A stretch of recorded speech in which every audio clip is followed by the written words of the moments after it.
Hello guys, welcome to Soul Fiction. So in this video, we will see the what if Naruto was the reincarnation of Muzan Kibutsuji. If you enjoy these kinds of stories, don't forget to show us some love by hitting the like button and subscribing to the channel. Your support means the world to us. Now, let's dive into the story. Chapter 1. Awakening of the Demon Lord.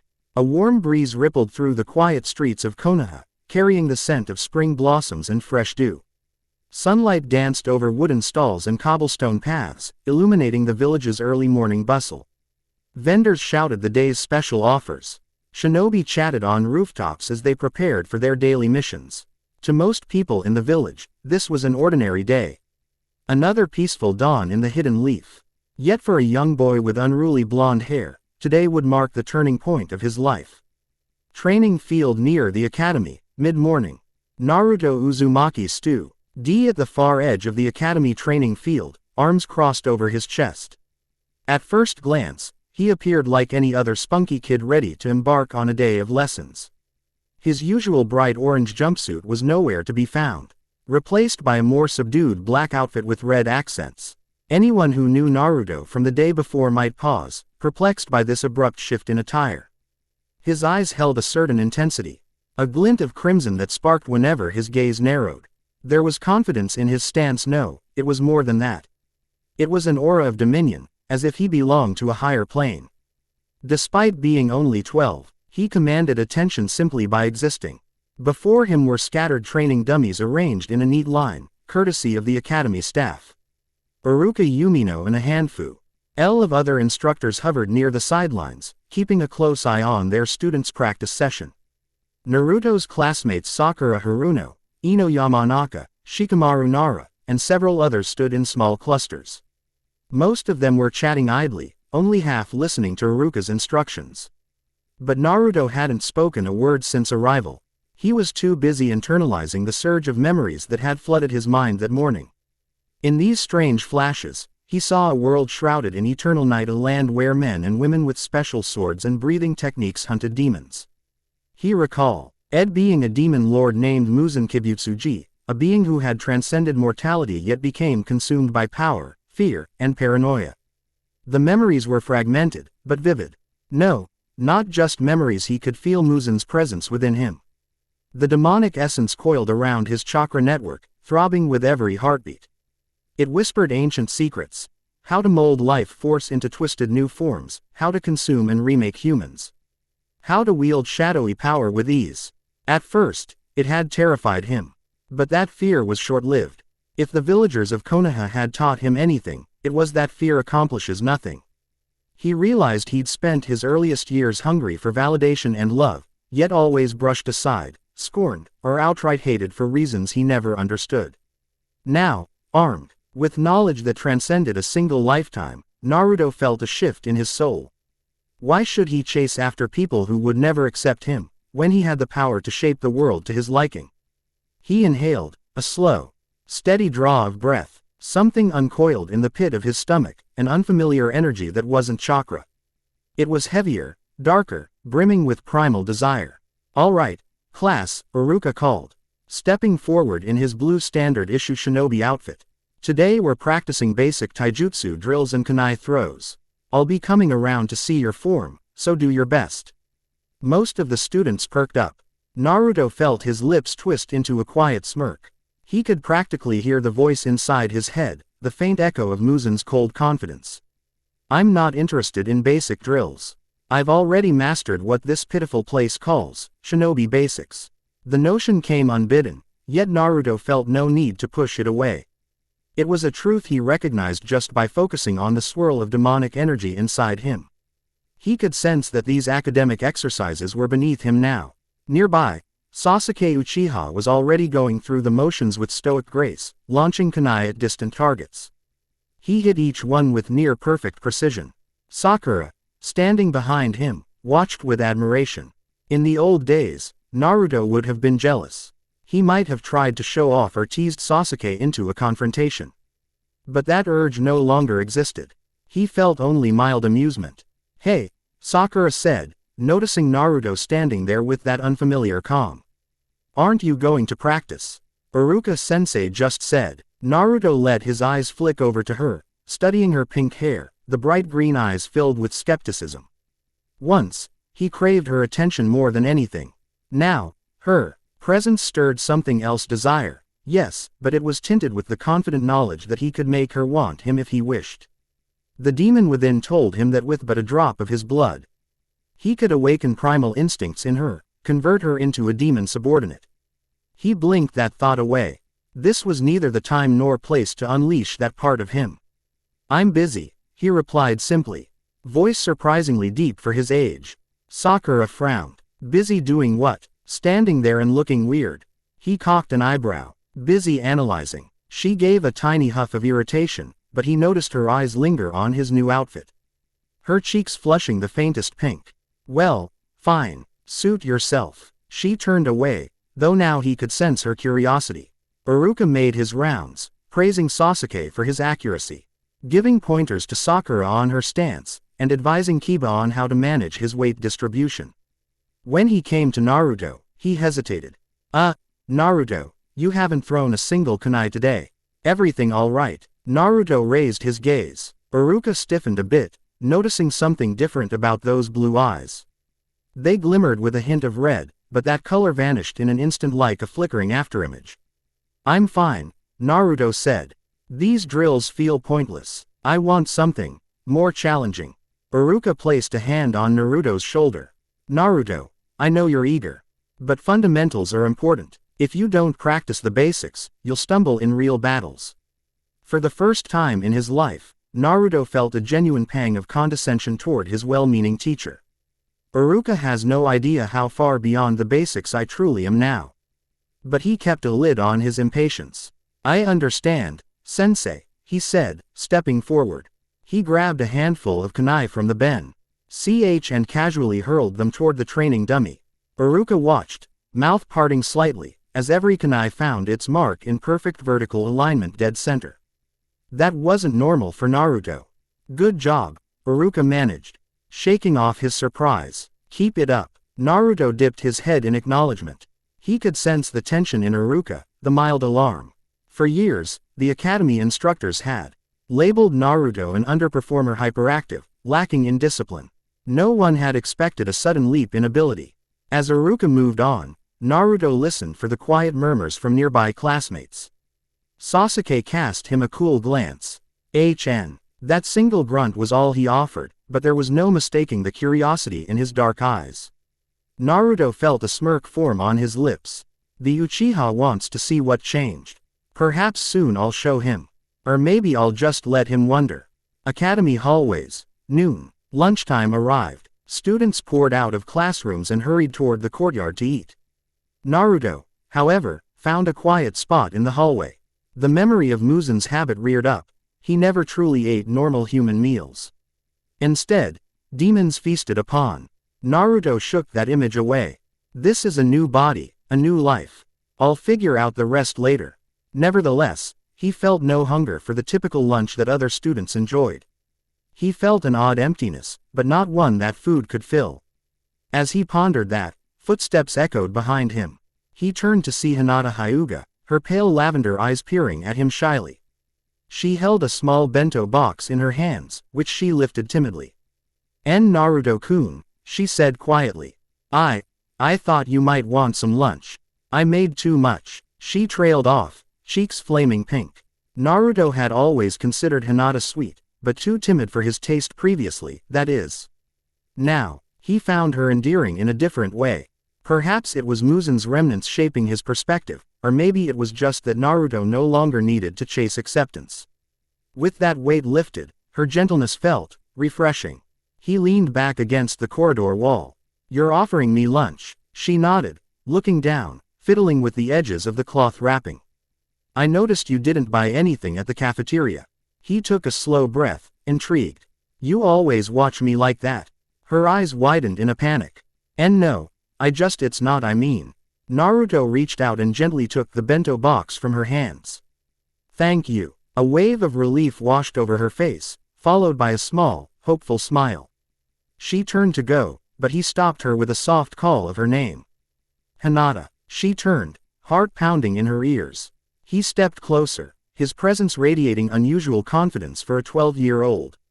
"I appreciate it," he said, voice lowered so only she could hear. "You didn't have to share your lunch with me. But you did. That's kind." Her cheeks flamed again. "It's nothing, really." A part of him recognized how easily he could charm her, how quickly he could bring her into his orbit. But the notion of forcibly turning her into a demon subordinate felt wrong. He didn't want a puppet. If he was to create subordinates, he wanted them to share his vision, not just be mindless thralls. And Hinata, for all her meekness, had a silent strength. He sensed it. "Maybe we'll eat together next time," he said, then turned away, leaving her staring after him with wide eyes. Academy classroom, afternoon. By the time classes resumed, the mood had settled. Iruka launched into a lecture about basic chakra theory, while the students listened with varied degrees of attentiveness. Naruto, at the back of the room, stared at the blackboard, trying to reconcile his new memories with the shinobi fundamentals being taught. Muzan's knowledge was alien to this world. The concept of breathing forms that harnessed the oxygen in the blood to strengthen the body was entirely separate from chakra usage. Naruto found his mind drifting between these two energies, the shinobi arts and the demonic arts.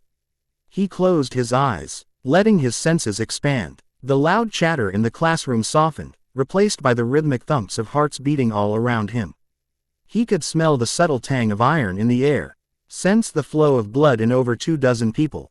His eyes snapped open. He needed to be careful. If he allowed himself to slip into that primal mode, he risked exposing his monstrous side prematurely. "And that concludes today's lesson on the transformation jutsu," Iruka said, pulling Naruto from his thoughts. "Now, before we dismiss, I'd like to see a quick demonstration." "Naruto, how about you show us what you've got?" A couple of mild laughs rippled through the class. Until yesterday, Naruto's transformations often failed in comedic ways. Iruka was probably using him as an example of how continued practice leads to improvement. Naruto stood, ignoring the amused smirks. He made the appropriate hand seals dog, boar, ram. A swirl of chakra enveloped his body. In an instant, he changed into a perfect replica of Iruka, down to the tiniest detail. The class fell silent. This was not the usual sloppy Naruto transformation. Iruka blinked, impressed. "Wow, Naruto, that's really good," he said. Naruto dispelled the illusion with a casual wave of his hand, returning to his own appearance. It was easy. Despite the outward calm, he realized something. Using ordinary jutsu felt like child's play now. His real power lay in the demon blood coursing through him. Even the way he shaped chakra had changed, refined by Muzan's underlying instincts. "All right, class dismissed," Iruka finally announced. "Don't forget to review for tomorrow's quiz." A cacophony of scraping chairs and excited chatter flooded the room. Rooftop of the academy, late afternoon. Naruto often came here to watch the sun dip behind the Hokage monument. He'd found solitude on this rooftop more times than he could count. He remembered sitting here in the past, feeling lonely and overshadowed by the massive faces of previous Hokage carved into the mountainside. Now he felt not exactly lonely, more like poised on the brink of something monumental. He watched the warm colors of the sky shift from gold to orange. The hustle of the village below felt distant, as though he were already standing atop a separate, higher world. The door behind him creaked open. He recognized the flurry of footsteps. "Sakura, you've been acting weird all day," she said, approaching cautiously. "What's going on with you?"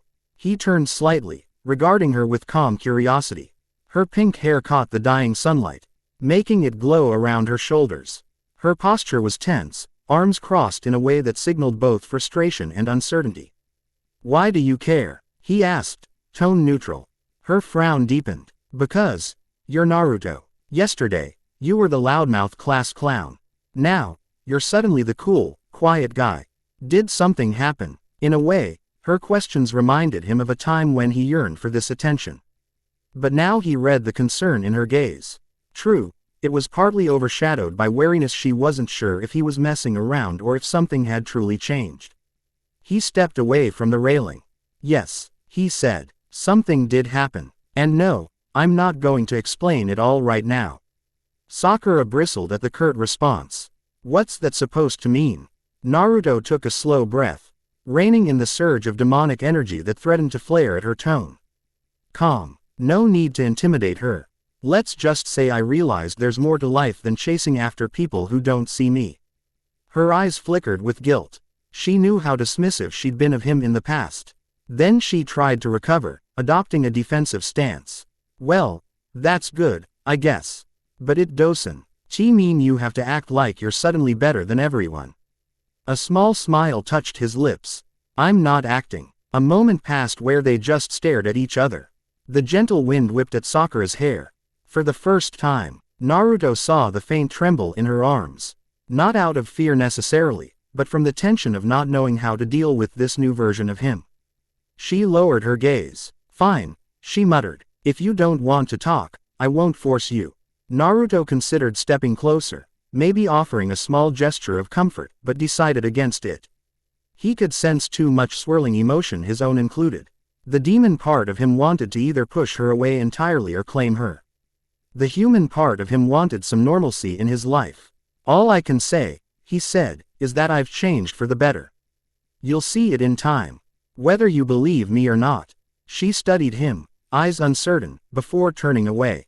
Whatever. Just don't scare me like this. With that, she left him on the rooftop, disappearing back into the academy building. He exhaled slowly, letting the tension slip from his shoulders. His old self might have chased her down, desperate for reassurance, for a single positive word. But now, a new sense of purpose had taken hold. Streets of Konoha. Dusk. Naruto made his way through the winding alleys leading toward his small apartment. The glances from the villagers were the same as always. Some wore mild disdain, others ignored him completely. But he no longer felt the sting. It was as though he were viewing them from a great distance. Soon, Hail all see a power they've never dreamed of. He passed by the village's central plaza, where a handful of local vendors were packing up for the day. At a dango stand, he noticed a tall woman with purple hair and a fishnet outfit. Anko Mitarashi. She was known for her brash personality and for having studied under Orochimaru in the past. She caught sight of him just as he was about to slip by. Hey, kid, she said, her voice carrying a bit of playful menace. Wandering around at this hour. Naruto paused, scanning her. He'd seen her around a few times, but never spoken at length. Something about her drew him in now, perhaps the brazen, almost wild energy she exuded. He found it strangely appealing. He walked closer. Is there a rule against it? She laughed, a sharp sound that made a couple of passers-by flinch. No rule, but it's not every day you see you strolling alone after dark. Usually, you're off pranking someone or stuffing your face with ramen. The old Naruto might have tried a flippant comeback.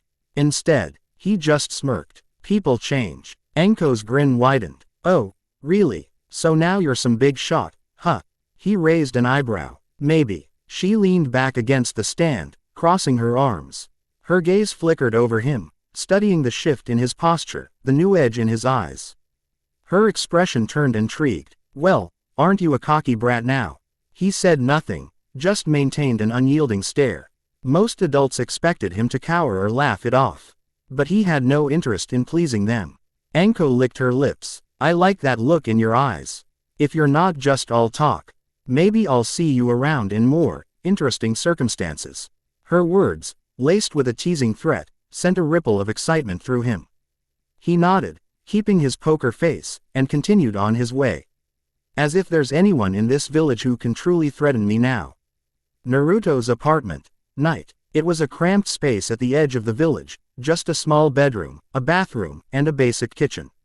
The one window offered a view of the alley and the dim glow from a distant street lamp. Naruto locked the door behind him, kicked off his shoes, and let out a low breath. Finally, he lowered the mask he'd held up all day. The swirling essence inside him surged, like a caged beast. He leaned against the wall, letting the wave of memories and feelings wash over him.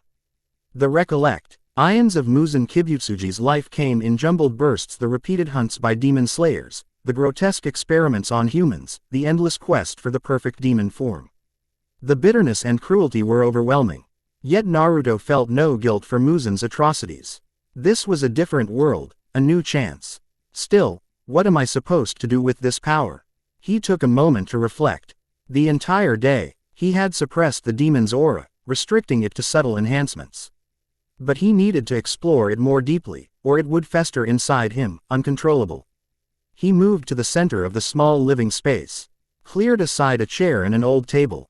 Closing his eyes, he steadied his breathing.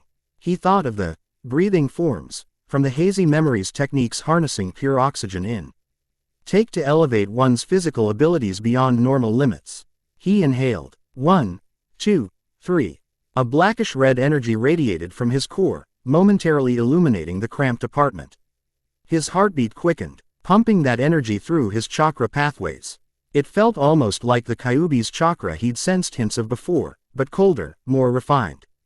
He dropped into a basic stance, fists loose at his sides. He closed his eyes, letting the muscle memory from a past life guide him. A swirl of dark fluid-like energy formed around his feet, and he spun in a short arc, swinging an imaginary sword. The action was smooth, supernaturally so. Even without a blade, the motion cut the air, creating a small gust that rattled the windows. Naruto caught himself and exhaled. That was too loud. He didn't want anyone from the village suspecting something strange was going on here. At least not yet. He could sense how dangerously addictive this power was. Every time he tapped into it, a wave of exhilaration flooded him. He wanted to push further, see how far he could go, how invincible he could become. But he also recalled moments of Muzan's downfall, arrogance leading to enemies who joined forces and eventually overcame him. Naruto gave a low chuckle, the sound echoing off the walls. I won't make the same mistakes, he muttered. This world has never seen anything like me. I'll do things on my own terms. He tried to quell the swirling energies, slowly letting them recede into the depths of his chakra network. His pulse slowed, though his mind still raced with possibilities. A sudden knock on his door made him stiffen. Naruto's apartment. Moments later. He cautiously approached, pressing an ear to the door. He heard a familiar voice on the other side. Iruka. Hey, Naruto, are you in there? Naruto opened the door a crack, enough to see his teacher standing in the flickering corridor light. Iruka wore an uncertain smile, though he looked a bit concerned. Yeah, Naruto said evenly. What is it? Iruka scratched at his scar across the bridge of his nose. Mind if I come in? Naruto hesitated, but stepped aside. The door clicked shut behind Iruka, and the Chunin teacher glanced around the cramped living space. There wasn't much to see: some mismatched furniture, a small kitchenette, and a futon in the corner. You don't usually drop by, Naruto said, leaning against the wall with his arms crossed. Iruka sighed. I know, but I wanted to talk to you.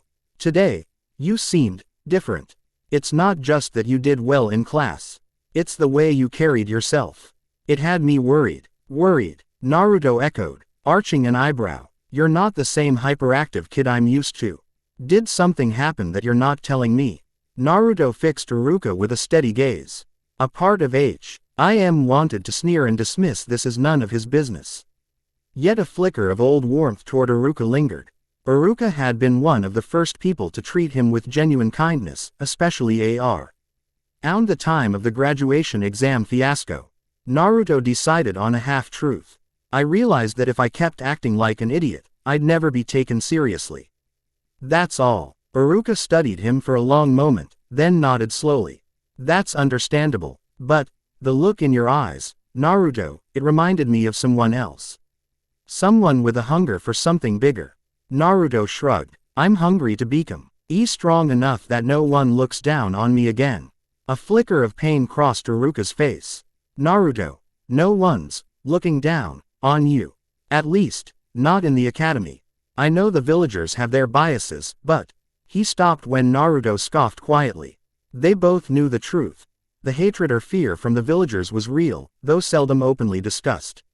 Iruka sighed. Look, I just want you to know.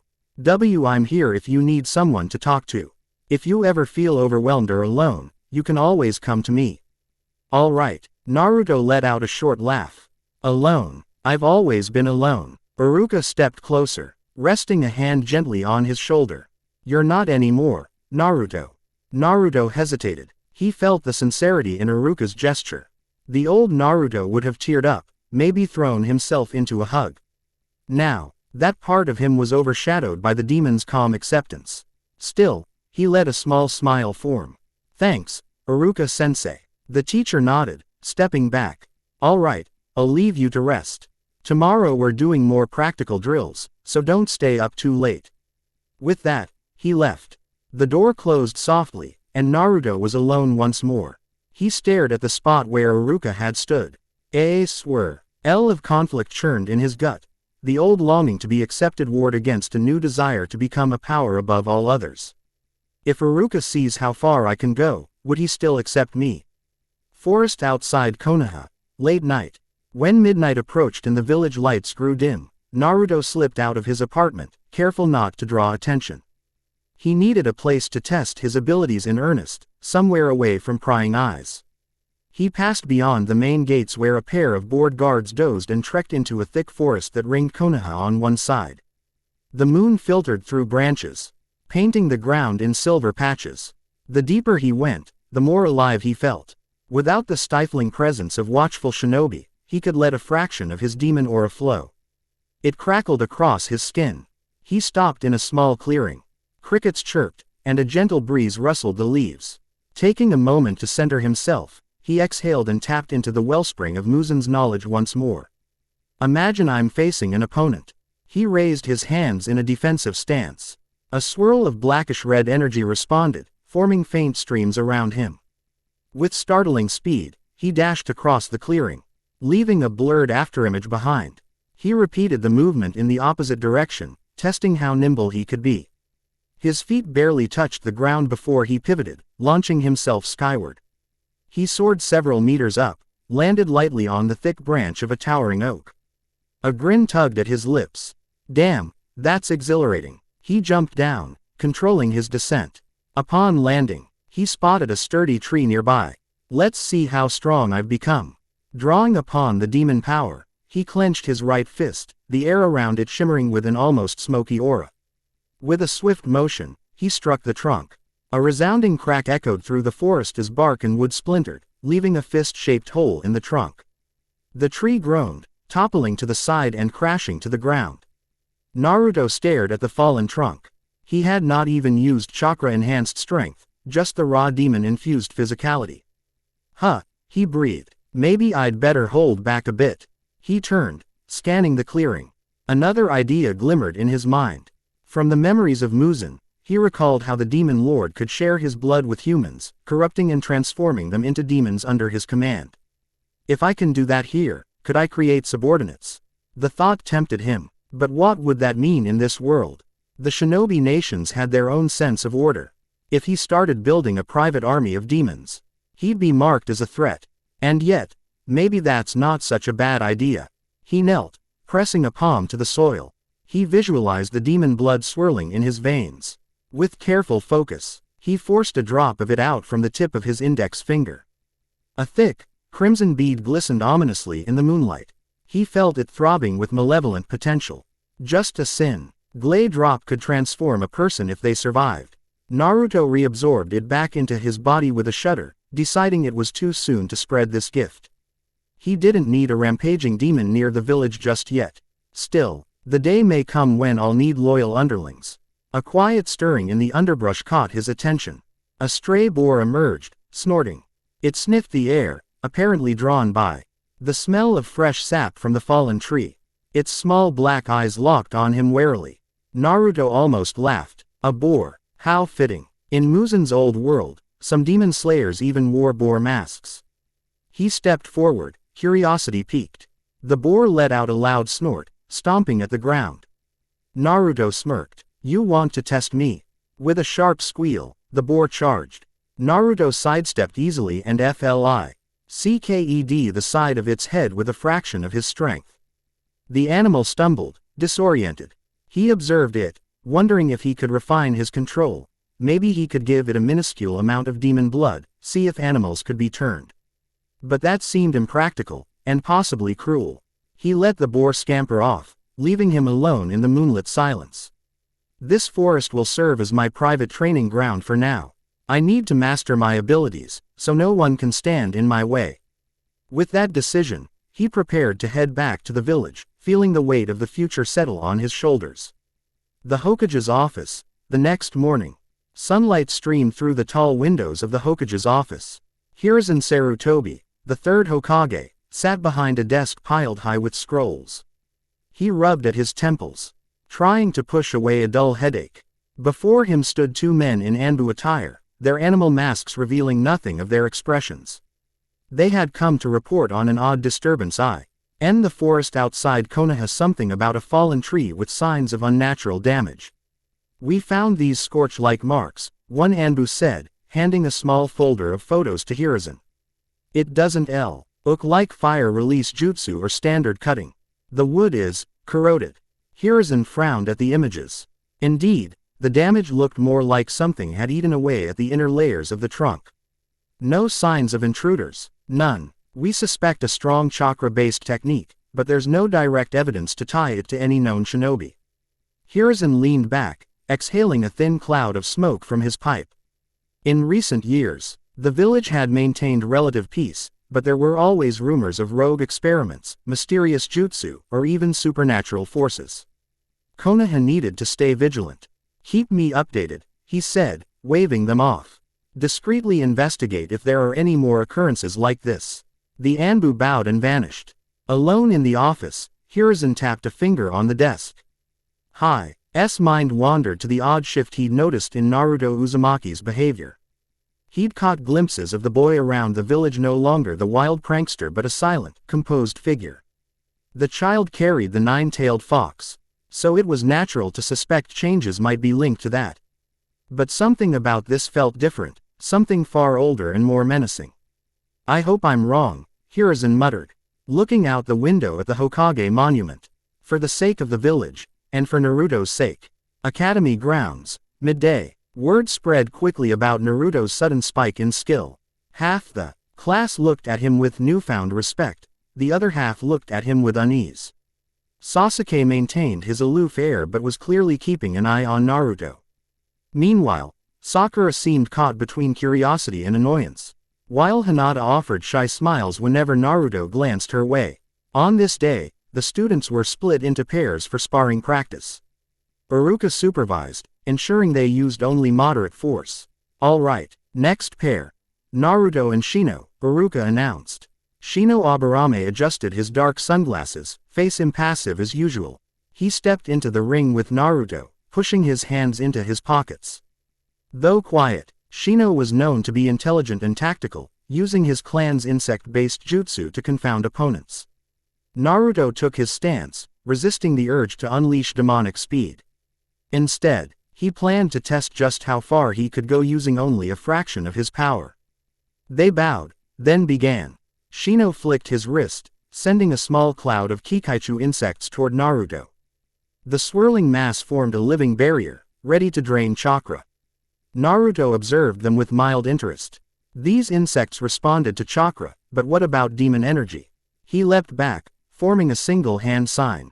Channeling the mildest amount of chakra, he released a gust of wind strong enough to scatter the bugs. Shino reacted swiftly, commanding the insects to regroup, attempting to flank Naruto from two sides. But Naruto was faster. In a burst of speed, he closed in on Shino, stepping inside his guard. A simple palm strike to the chest would suffice if it landed. Shino tried to counter, but Naruto's reflexes were too sharp. He halted his blow an inch from Shino's torso, signifying a clean hit without causing harm. The watching students gasped. A few muttered that they'd never seen Naruto move so gracefully. Shino backed away, insects returning to his sleeves. He pushed his glasses up. That's enough, Naruto. You win this bout. Even Shino looked slightly unsettled, though he kept his composure. Iruka nodded, calling the match over. Excellent progress, Naruto, Iruka said cautiously. Shino's not easy to beat so cleanly. Naruto just shrugged. He's strong in his own way. Off to the side, Kiba scowled. What's gotten into you, Naruto? You're fighting like a different person. Naruto turned his gaze on Kiba with a faint smirk. Maybe I realized my true potential. Academy rooftop. Lunchtime. Wordlessly, Naruto slipped away from the throng of students and returned to the rooftop, wanting to be alone. The view of the village, the mountainous Hokage faces, and the wide sky somehow grounded him. He tried to calm the swirl of triumph that the demon's side celebrated. He'd easily handled Shino without even tapping into the monstrous potential. This was just the tip of the iceberg. His thoughts were interrupted by a voice behind him. "You sure you're not showing off?" He turned to see Sasuke leaning against the doorway, arms crossed. The Uchiha's eyes were narrowed in suspicion. Naruto rolled his shoulders. "It's not showing off if you can back it up, right?" Sasuke approached, the sunlight catching the Uchiha crest on his shirt. "A week ago, you were failing half your tests. And now you're performing at my level. Don't you find that suspicious?" Naruto gave a short laugh. "My level? Don't flatter yourself." Sasuke's jaw tightened. "TCH, so you think you're better than me now?" Naruto didn't bother responding. He turned his attention back to the horizon. Sasuke's presence tugged at an old rivalry, but that rivalry no longer felt important. The demon's perspective overshadowed it. Seeing Sasuke as just another stepping stone. Sasuke stepped closer. "Do you think you can keep whatever secrets you have from the entire village?" "From me?" Naruto considered him for a moment, noting the flicker of emotion behind those dark eyes. Sasuke was not merely curious, he was anxious that someone else might surpass him and overshadow the reason for his own quest for power and revenge. "If you want to know how strong I am," Naruto said softly, "you'll find out when the time is right." For a moment, Sasuke's Sharingan threatened to activate out of sheer frustration, but he controlled himself. With a scoff, he turned and left. Naruto watched him go. "I could destroy you if I wanted to." The thought wasn't born of malice, just a cold, objective fact. But something about Sasuke's intensity reminded him that there were still forces in this world he needed to understand, like the Sharingan, the potential of the Uchiha, and the unknown might of other clans. A rush of wind stirred his hair. He glanced up at the azure sky, musing that even the top students in the academy might not comprehend the magnitude of power he could wield. Konoha Library. Later that afternoon. Naruto had never been a big reader, but now he found himself in the village library, scanning through texts on shinobi history and advanced chakra theory. He gathered a small stack of scrolls and settled at a secluded table in the corner. The librarian gave him a suspicious look, obviously remembering how he'd once been banned for doodling on scrolls. But he flashed a disarming smile, and she reluctantly let him be. He unrolled a scroll detailing the basic theories behind nature transformations, how fire, water, wind, earth, and lightning release could be manipulated. Then he cross-referenced that with an older text on the legendary Sage of Six Paths. He looked for any mention of demon-like entities or references to something akin to Muzan's powers. There were scraps of folklore about creatures that fed on human essence, scattered tales of vampiric or demonic illusions, but nothing concrete. So this world doesn't have anything identical to demons from Muzan's time. That means no one here really knows how to counter my abilities. He stifled a small laugh at the advantage that gave him. Still, he was curious about the possibility of something or someone powerful enough to threaten him. Orochimaru, the Akatsuki. His fingertip traced lines of text that referenced Biju, the tailed beasts. "The 9 tails is sealed inside me, but that's separate from Muzan's essence. If I can learn to harness both." The possibilities were enormous. He felt a ripple of excitement, imagining how unstoppable he could become by merging demon power with the Kyuubi's chakra. But that would require delicate handling. A misstep could cause the Kyuubi to break free or the demon side to erode his humanity entirely. He was so absorbed that he barely noticed someone else approach until a gentle voice spoke. "Naruto-kun." He lifted his gaze. Hinata stood there, holding a couple of books against her chest. She seemed both curious and shy as always. "You read?" she asked softly, as Thog trying not to offend him with the question. He closed the scroll. "More than people think." She offered a tiny smile. "I think it's great you're studying." Naruto noticed how she was holding a medical ninjutsu manual. "You're learning healing techniques." She nodded. I thought it might help me get stronger in my own way, and help others too." A pang of something like admiration stirred in him. In Muzan's life, such compassion was ridiculed or exploited as weakness. But in this moment, seeing Hinata's earnest desire, Naruto felt a flicker of warmth. That's good, he said quietly. You should do what feels right to you. They exchanged a few more words in hushed tones so as not to disturb the other library goers. It felt surprisingly comfortable, a moment of normalcy amid his internal chaos. Outside the library, sunset. They left the library together, stepping into the warm glow of the setting sun. Shadows stretched along the village pathways, and lanterns began to flicker to life. Naruto glanced at Hinata, who was clutching her books. You live near the Hyuga compound, right? She nodded. Yes, but I can make it on my own. He considered walking her home, but realized that might attract unwanted attention from her clan. The Hyuga were notoriously proud and protective. All right, he said, but be careful. He turned to go, but she reached out and lightly touched his sleeve. He paused, curious. She began, voice trembling slightly. I just wanted to say, you seem different lately, but if you ever need someone to talk to, I'd be happy to listen. Her eyes were earnest, shining with sincerity. Naruto felt a flutter of conflicting emotions. He could easily toy with her feelings, but that wasn't what he wanted. He offered a small nod. I appreciate that, Hinata, he said. Thank you. A blush dusted her cheeks. She bowed politely and then hurried off in the direction of her clan's district. Naruto watched her go, a strange ache tugging at him. Part of him wanted to keep her close, shield her from the darkness he was embracing. Another part whispered that she could become one of his first, most loyal subordinates if he shared his power. He shook his head. Not now, not yet. Naruto's apartment. Later that night. The day had been illuminating. He'd tested some of his physical abilities, gauged the reactions of classmates, discovered that no records existed of demon powers in Konoha's archives, and confirmed that the Hokage and possibly Anbu were starting to sense something off.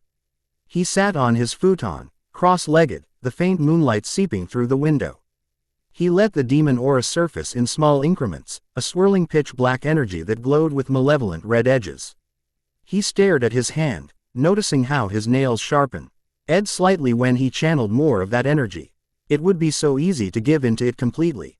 My old dream was to become Hokage, to be acknowledged by everyone. Now, I'm not sure that dream applies anymore. A memory flashed of Muzan's cold sneer. He had never cared for acceptance, only fear and worship. Naruto still retained a glimmer of empathy, but it coexisted with the demon's ambition. Had if I shaped this world in my own image instead. Not just a village leader, but something higher like a demon lord among shinobi. His pulse quickened at the thought, an intoxicating rush. But he also felt a pang of conflict. For all his newfound power, he realized he wasn't completely invulnerable. There were still mysteries out there. The Uchiha clan's secrets, the upper echelons of Konoha's leadership. And looming threats like Orochimaru or the Akatsuki.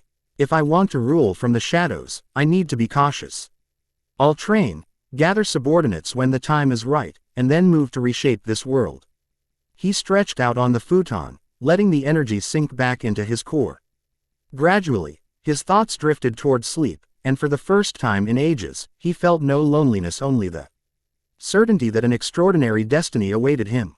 Iruka. Later that same night, Iruka found himself unable to sleep.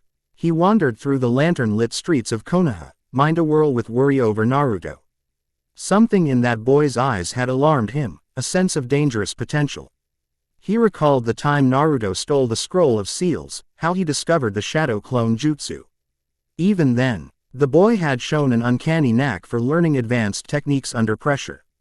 But this was different. This transformation in personality, the sudden skill with no apparent training. Iruka didn't shake the feeling that an unknown force was at play. He paused on a small bridge overlooking a stream. Moonlight glistened on the water. He rubbed his tired eyes, thinking of the child he'd come to care for. Naruto, I just hope I can protect you from whatever darkness is lurking, he murmured. He gazed at his reflection in the dark waters, his own reflection disturbed by ripples. Letting out a sigh, he turned away, deciding that tomorrow he'd keep an even closer watch on Naruto. Third Hokage, Hiruzen Sarutobi. High above the village, in the dimly lit Hokage's office, Hiruzen glanced through a set of daily reports. His pipe smoldered, sending wisps of smoke curling into the air. A single file lay open, Updates on Naruto Uzumaki. The academy teachers had noted his abrupt changes. From a subpar student to a more refined fighter. Some even questioned if the Nine Tails was influencing him more strongly. Others felt it was just a sudden burst of motivation. Hiruzen put the file aside, staring out at the night sky. If the Nine Tails were behind this, we'd see a different manifestation. Could it be something else? His gaze lingered on the carved stone face of the fourth Hokage, Minato Namikaze, Naruto's father. A wave of guilt and sadness washed over him. Minato, Kushina, your son is walking a strange path. If only you could be here. The old Hokage pulled a crystal ball from his desk, an artifact used for scrying throughout the village. He focused his chakra, scanning for Naruto's location. The image flickered, revealing Naruto's tiny apartment. The boy seemed to be asleep, his chakra stable. For now, there was no clear sign of immediate danger. But Hiruzen resolved to keep a vigilant eye. Whatever power Naruto was tapping into, it would only grow. It could be a blessing, or a curse. He said softly to the empty room. Time will tell. Morning of the next day, academy training grounds. Banners fluttered in a light breeze, marking the boundaries of a more formal sparring area. This day's lesson involved small group matches to prepare students for potential future exams. Iruka assigned teams of 3 to face off in light practice. Naruto found himself grow, upped with Sakura and Shikamaru against Ino, Kiba, and Choji. Ordinarily, Naruto would be thrilled to be on Sakura's team. This time, he only spared her a brief nod, focusing on the upcoming match. Shikamaru yawned, already muttering about how troublesome this would be. Okay, no lethal force and no ninjutsu that might cause serious harm, Iruka reminded them. We want a fair, educational fight. They all took their positions. Sakura eyed Naruto warily. So, you have a plan? She asked, though it sounded more like a challenge than a request for leadership. Naruto glanced at Shikamaru, who was typically the strategist. Shikamaru shrugged, hands in his pockets. If you have a brilliant idea, go for it. Otherwise, I can come up with something minimal effort. Naruto smirked. I'll handle offense. Sakura, you stay in mid-range. Shikamaru, do your shadow thing and back me up when you see an opening. Shadow thing, Shikamaru repeated with a slight roll of his eyes. She bristled. And what about me? I can do more than stand around. Naruto's eyes flicked over her. Trust me, I need you to watch for any flanking. If Kiba and Akamaru get behind us, it'll be a mess. Before Sakura could protest, Iruka signaled the start. Kiba and Akamaru dashed forward, Ino hung back to attempt her mind transfer jutsu, and Choji prepared to use partial expansion. Naruto surged ahead, weaving through a flurry of kunai from Ino. Kiba lunged, but Naruto sidestepped and landed a quick strike to Kiba's stomach, knocking him off balance. Akamaru barked, leaping in to defend, but Naruto flicked him away gently enough not to harm the pup. Yet firmly enough to break his momentum. Choji roared, arms swelling as he used partial expansion on one of them, swinging a massive fist. Naruto crouched, letting the wind from the blow ruffle his hair. Then sprang up and wrapped Choji's wrist with a palm strike. The force was enough to interrupt the technique, forcing Choji to retract. Man, this is too easy, Naruto said under his breath. Feeling the demon's smug satisfaction, Shikamaru, from behind, extended his shadow, immobilizing Ino's feet. She yelped, trying to break free. Sakura, meanwhile, kept watch for flanking. Just as Naruto had instructed. Sure enough, Kiba tried to circle around, but she intercepted, landing a surprisingly direct punch to his shoulder that sent him staggering back. Naruto gave a small nod of approval. Not bad. Quote, he charged Ino while she was stuck in Shikamaru's shadow. She tried to cast mind transfer jutsu, but Naruto blitzed behind her, placing a kunai gently at her throat.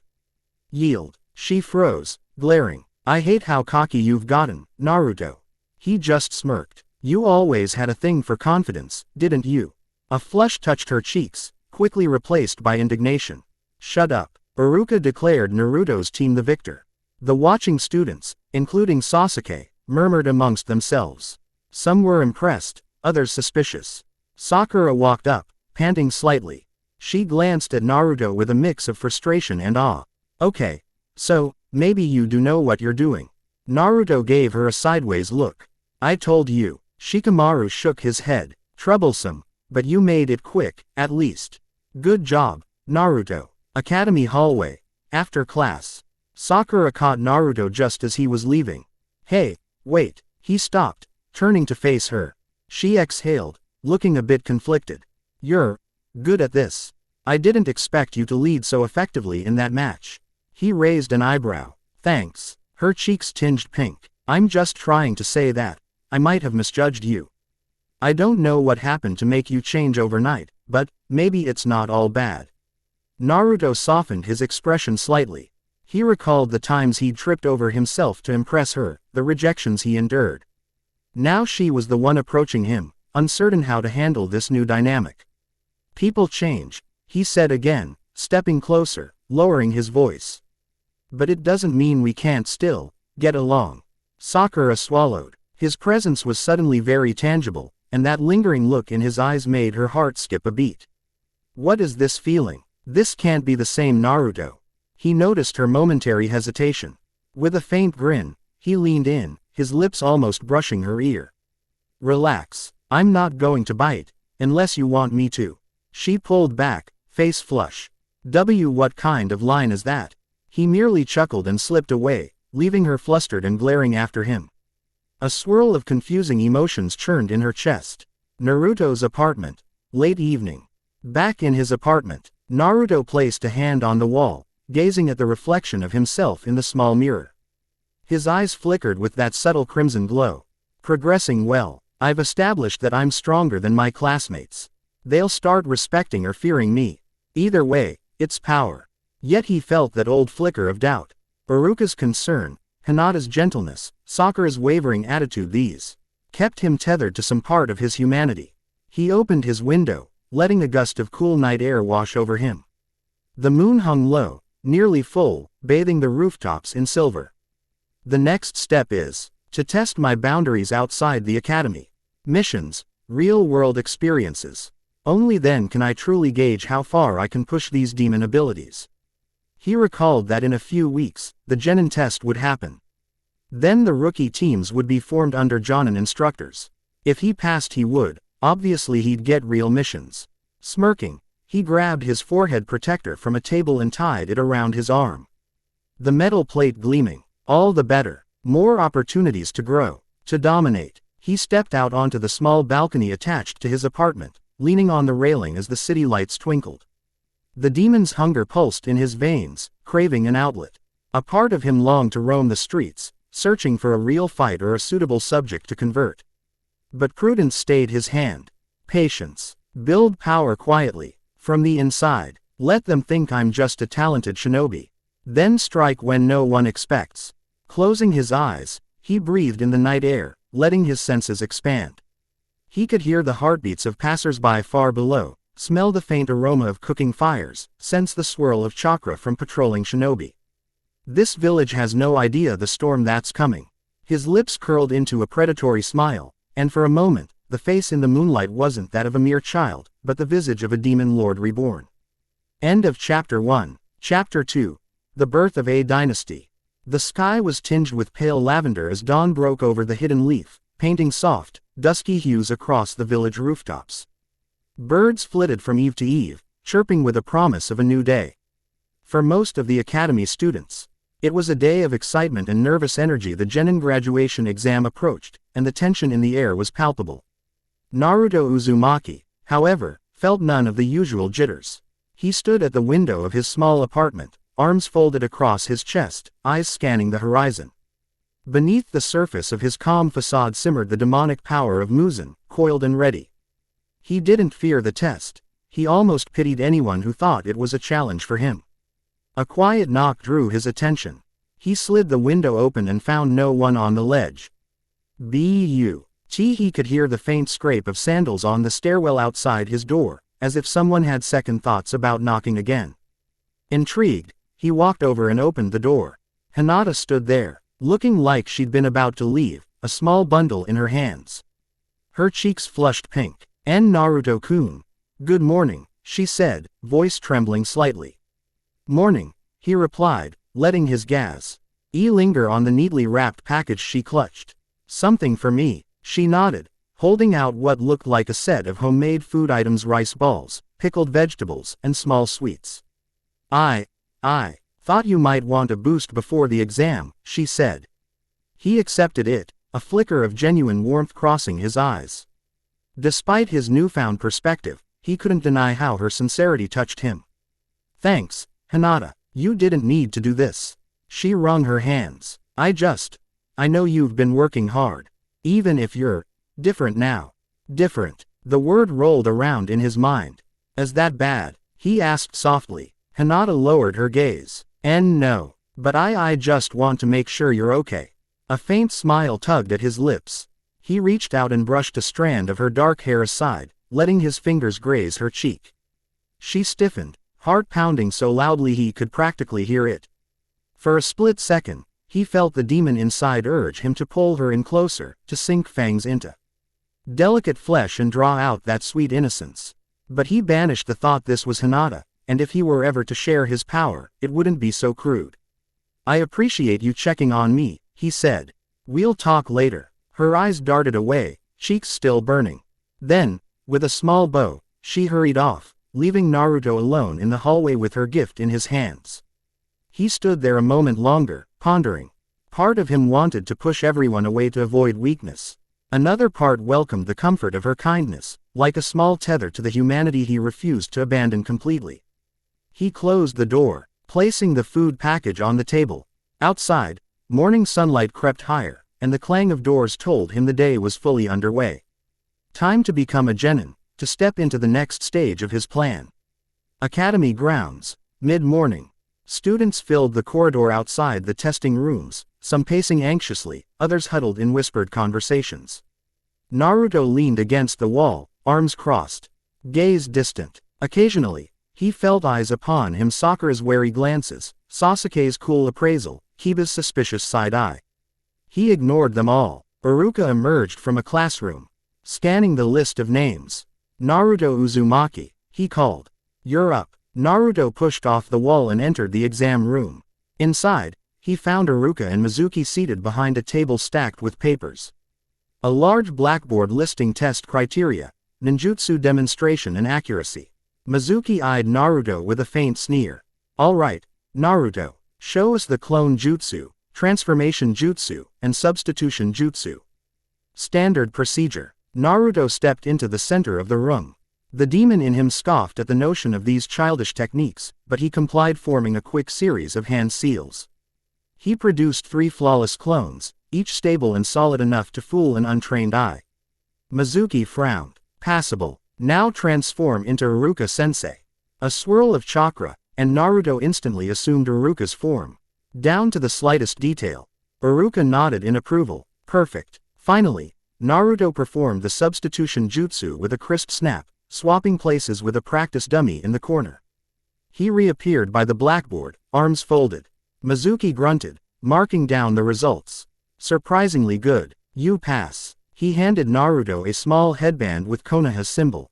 Congratulations, genin. Naruto accepted it without a grin, without the whooping cheer that used to define him. Iruka observed him closely, a note of concern in his eyes. Well done, Naruto. You've come a long way. A flicker of gratitude sparked in Naruto's chest. Thank you, Iruka-sensei, he said, voice low. And he meant it, in a way Iruka had tried to be there for him. Perhaps, in time, Naruto would reveal a fraction of his truth to him. He left the room. A hush fell among the waiting students as they caught sight of Naruto holding his new headband. Even Sasuke, who already had his own headband from an earlier turn, gave him a slow, measuring look. Afternoon. Academy classroom. Graduation day was a mix of excitement and relief for most, culminating in a brief ceremony where Iruka announced the passing students. Sakura beamed with pride, Ino and Shikamaru shared a quick high-five, and Kiba flaunted his headband to anyone who'd look. Naruto said little, though he couldn't resist a small smirk when Sakura inadvertently glanced his way. After the ceremony, they all returned to the classroom for final team assignments. Naruto took a seat in the back row, leaning back with casual ease. He sensed something in the air, like invisible threads shifting. The demon within told him change was coming. Iruka cleared his throat at the front. Everyone, congratulations on becoming genin. Now we'll form the teams of 3, each assigned to a Jonin sensei. He began reading off names. Team 7 will be Naruto Uzumaki, Sakura Haruno, and Sasuke Uchiha. Your sensei is Kakashi Hatake. A ripple went through the class. Sasuke and Sakura exchanged glances. Sakura thrilled, Sasuke impassive. Naruto kept his expression neutral. Deep down, he found it mildly amusing. The academy staff likely thought pairing the 2 top talents with Naruto's unpredictable nature might balance things out. If they only knew how unbalanced he truly was. Iruka continued announcing the other teams. Nada ended up with Kiba and Shino under Kurenai, while Shikamaru, Ino, and Choji were assigned to Asuma. After Iruka finished, he let out a weary sigh. Alright, everyone, your new sensei will meet you here soon. Good luck. A few hours crawled by. Other Jonin mentors collected their students promptly, leading them to new training grounds. Kakashi, however, was nowhere to be seen. By late afternoon, Naruto's eyes were half-lidded with boredom, while Sakura tapped her foot in irritation and Sasuke sat in silence, arms folded. Eventually, the door slid open. A tall man with a shock of silver hair and a headband tilted over one eye stepped in. He wore the standard Jonin vest and had a lazy, lopsided posture, as though the world itself failed to interest him. Yo, he said, voice muffled by the mask over his face. I'm Kakashi Hatake. Looks like I'm your sensei. You're late, Sakura scolded, hands on her hips. Kakashi rubbed the back of his head. There was, this cat stuck in a tree. Very complicated. He waved it off as if it were the best excuse in the world. Anyway, let's meet on the roof. Easier to talk in private. Academy rooftop. Early evening. The rooftop glowed in the soft gold of the setting sun. Naruto stood with arms crossed, ignoring the mild wind that tugged at his hair. Kakashi leaned against the railing, eyeing them. Sakura and Sasuke sat on a bench nearby. Let's start with introductions, Kakashi said. Why don't we go around and say our names, likes, dislikes, hobbies, dreams, etc. Sakura stiffened in excitement. I'm Sakura Haruno. I like, well, she threw a quick glance at Sasuke, face blushing. I dislike Ino Pig, and my hobby is, she trailed off, likely something about dieting and reading magazines. My dream is, well, that's personal. She gave a cute squeal, risking a look at Sasuke, who acted disinterested. Sasuke scowled slightly. Sasuke Uchiha, I don't particularly like anything. I dislike a lot of things. My ambition isn't a dream because I will make it a reality. I'm going to restore my clan, and kill a certain man. Kakashi raised an eyebrow at that, then turned to Naruto. Your turn. Naruto shrugged, controlling his urge to let Muzan's voice spill out. Naruto Uzumaki. I like power. He saw Sakura's surprised face and decided to keep going. I dislike ignorance. Hobbies. Training. Experimenting. Exploring new techniques. He paused, eyes flickering red for just a fraction of a second. My dream is to surpass everyone who's come before me. To become something more than a Hokage. Kakashi's posture stiffened slightly, though he kept his tone light. That's an interesting goal. He scratched his masked cheek. Well, tomorrow we'll have a little test. A survival exercise. Only those who pass can remain genin. Trust me, you'll want to skip breakfast. He gave them a casual wave. Meet me at training ground 3 at sunrise. Don't be late, or you fail on the spot. Naruto's apartment. Late night. Moonlight spilled through the window. Naruto lay on his futon, arms behind his head, gazing at the shadows dancing on the ceiling. Tomorrow's bell test with Kakashi. In canon times, it had been about teamwork. The final hurdle to see if they were truly ready for genin life. But Naruto wasn't the naive boy from before. He was more. The demon inside yearned for a true challenge. Kakashi was no slouch copy ninja, rumored to have 1,000 jutsu at his disposal. But would that be enough to rattle Muzan's reincarnation? A faint grin played at Naruto's lips. We'll see, he say. NSED a certain presence slinking around the streets outside, someone with practiced stealth. Perhaps Anbu on night patrol, or maybe a member of Root. Naruto closed his eyes and extended his senses, homing in on the heartbeat. He let the demonic aura expand just a little, enough that if someone were watching, they might feel a chill. The presence shifted away quickly, almost as if startled. Naruto suppressed the flicker of amusement. They're keeping an eye on me. Fine, let them watch. Training Ground 3, early morning. The sky was still painted with pink and orange when Naruto arrived. He found Sakura already there, leaning against a post, rubbing her eyes. Sasuke stood with his hands in his pockets, looking irritated. Sakura frowned at Naruto. You're early. He offered a languid shrug. I don't sleep much. Minutes passed in silence. When the sun finally crested the horizon, Kakashi appeared in a swirl of leaves, looking nonchalant and unapologetic. Yo, ready for the test. He set down a timer and pulled out 2 small bells, dangling them. All you have to do is get a bell from me. Those who fail, go back to the academy. Sakura's face paled, but there are only 2 bells. Kakashi's single visible eye curved in a smile. Exactly. One of you will definitely fail. If you want to avoid that, you'd better come at me with the intent to kill. Naruto's lips curled slightly. He recalled how, in the original timeline, the test centered on teamwork. But the demon within him found the notion of turning them against each other to be quite entertaining. Kakashi was playing psychological games. Let's see who's truly ready. Sasuke, impatient as ever, took off first. He vanished into the tree line, likely planning an ambush. Sakura followed suit, though her eyes lingered on Naruto for half a second before she darted away. Naruto remained where he was, facing Kakashi calmly. Kakashi tilted his head. Not going to hide. Naruto shrugged. Doesn't matter. In a flash, he snatched a kunai from his pouch and hurled it. Kakashi casually dodged, stepping aside. Naruto's eyes narrowed. He could read Kakashi's movements more easily than he'd expected Demon in Hank. Perception gave him an uncanny sense of timing. With no further warning, he launched himself forward. Kakashi raised a brow, pulling up his own kunai. The clash of metal rang out. Naruto probed Kakashi's defenses with a flurry of swift blows, each more precise than a typical rookie should manage. Kakashi, momentarily surprised, parried with deft skill. You're faster than I thought, he said, hooking his kunai around Naruto's to disrupt his angle. Then he slid backward, flipping open his favorite book, Make Out Paradise, and pretending to read it casually. But you'll have to do better than that. Naruto felt the demon surge. He wanted to show Kakashi a fraction of his true capabilities. Let him taste a power beyond normal comprehension. But he remembered that it was unwise to reveal too much, too soon. He needed to keep the upper hand hidden. He drew on just enough demonic strength to make his body a blur.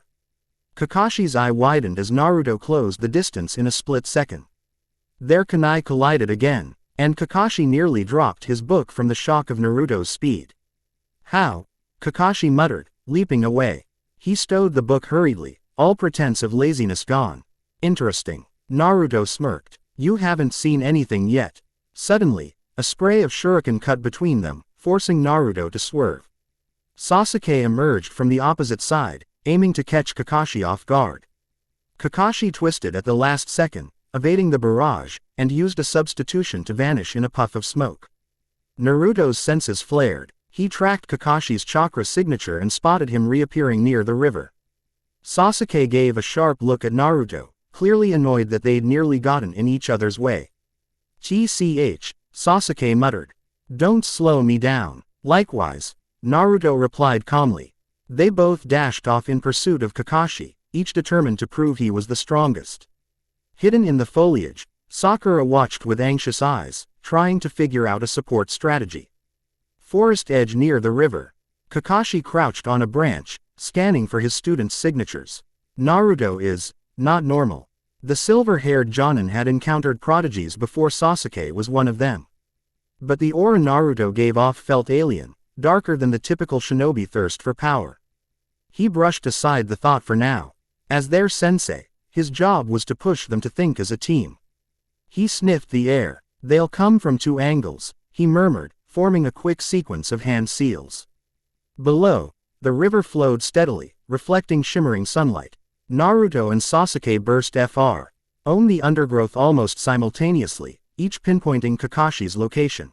Kakashi released a barrage of kunai tied with explosive tags. Sasuke responded first, weaving a quick fire release, Great Fireball Jutsu, incinerating the kunai mid-flight. The blasts flared in the air, sending shockwaves through the treetops. Naruto took advantage of the distraction, darting up the trunk with minimal effort. As the smoke cleared, Kakashi reappeared behind Sasuke, but the Jonin's advantage was short-lived. Sasuke spun, launching a swift kick. Kakashi blocked it with one arm, only to find Naruto behind him, kunai aimed at his blind spot. A sharp clang rang out. Kakashi narrowly twisted to deflect Naruto's strike, but the demon-enhanced reflexes forced Kakashi to strain. These kids are serious. Sasuke fired another fireball, forcing Kakashi to flip away or risk being caught in the blaze. The moment he landed, Naruto was there. Their speed was relentless, pushing Kakashi into a defensive dance of parries and dodges. The copy ninja was no stranger to intense combat, yet he couldn't help noting that Naruto's movements were unnaturally fluid. Kakashi inhaled sharply and decided to up his game. He pulled his headband up, revealing the Sharingan eye. The swirling tomo locked onto Naruto, analyzing the boy's stance. Let's see how you handle this. He mirrored Naruto's next strike perfectly, forcing Naruto to break rhythm or risk fighting a carbon copy of his own moves. Sasuke, for his part, recognized the Sharingan's danger. He's reading our attacks. Naruto met Sasuke's glance, and for a split second, they shared a wordless understanding this was an enemy they had to coordinate against. They charged simultaneously, weaving around each other to confuse the copy ninja's line of sight. But Kakashi was well trained. The Sharingan tracked their movements, enabling him to anticipate each attack. He blocked a thrust from Naruto, feinted low to avoid Sasuke's punch, and then slammed a palm strike into Sasuke's ribs, sending him skidding across the clearing. Naruto lunged, but Kakashi vanished behind him, pressing a kunai to Naruto's throat. Checkmate, Kakashi murmured. At Saint you tried working together for a moment. He waggled the two bells. Still not enough. In a sudden twist, Naruto's hand snapped up, grabbing Kakashi's forearm with a crushing grip. Kakashi's eyes widened. The strength was unreal. Naruto forced Kakashi's arm away from his neck, turning to face him. Their gazes locked. Kakashi saw a flicker of something red and feral in Naruto's eyes. I'm just getting started, Naruto hissed. Before Kakashi could react, a dozen shuriken flew toward them. Sakura's voice rang out, "Get down."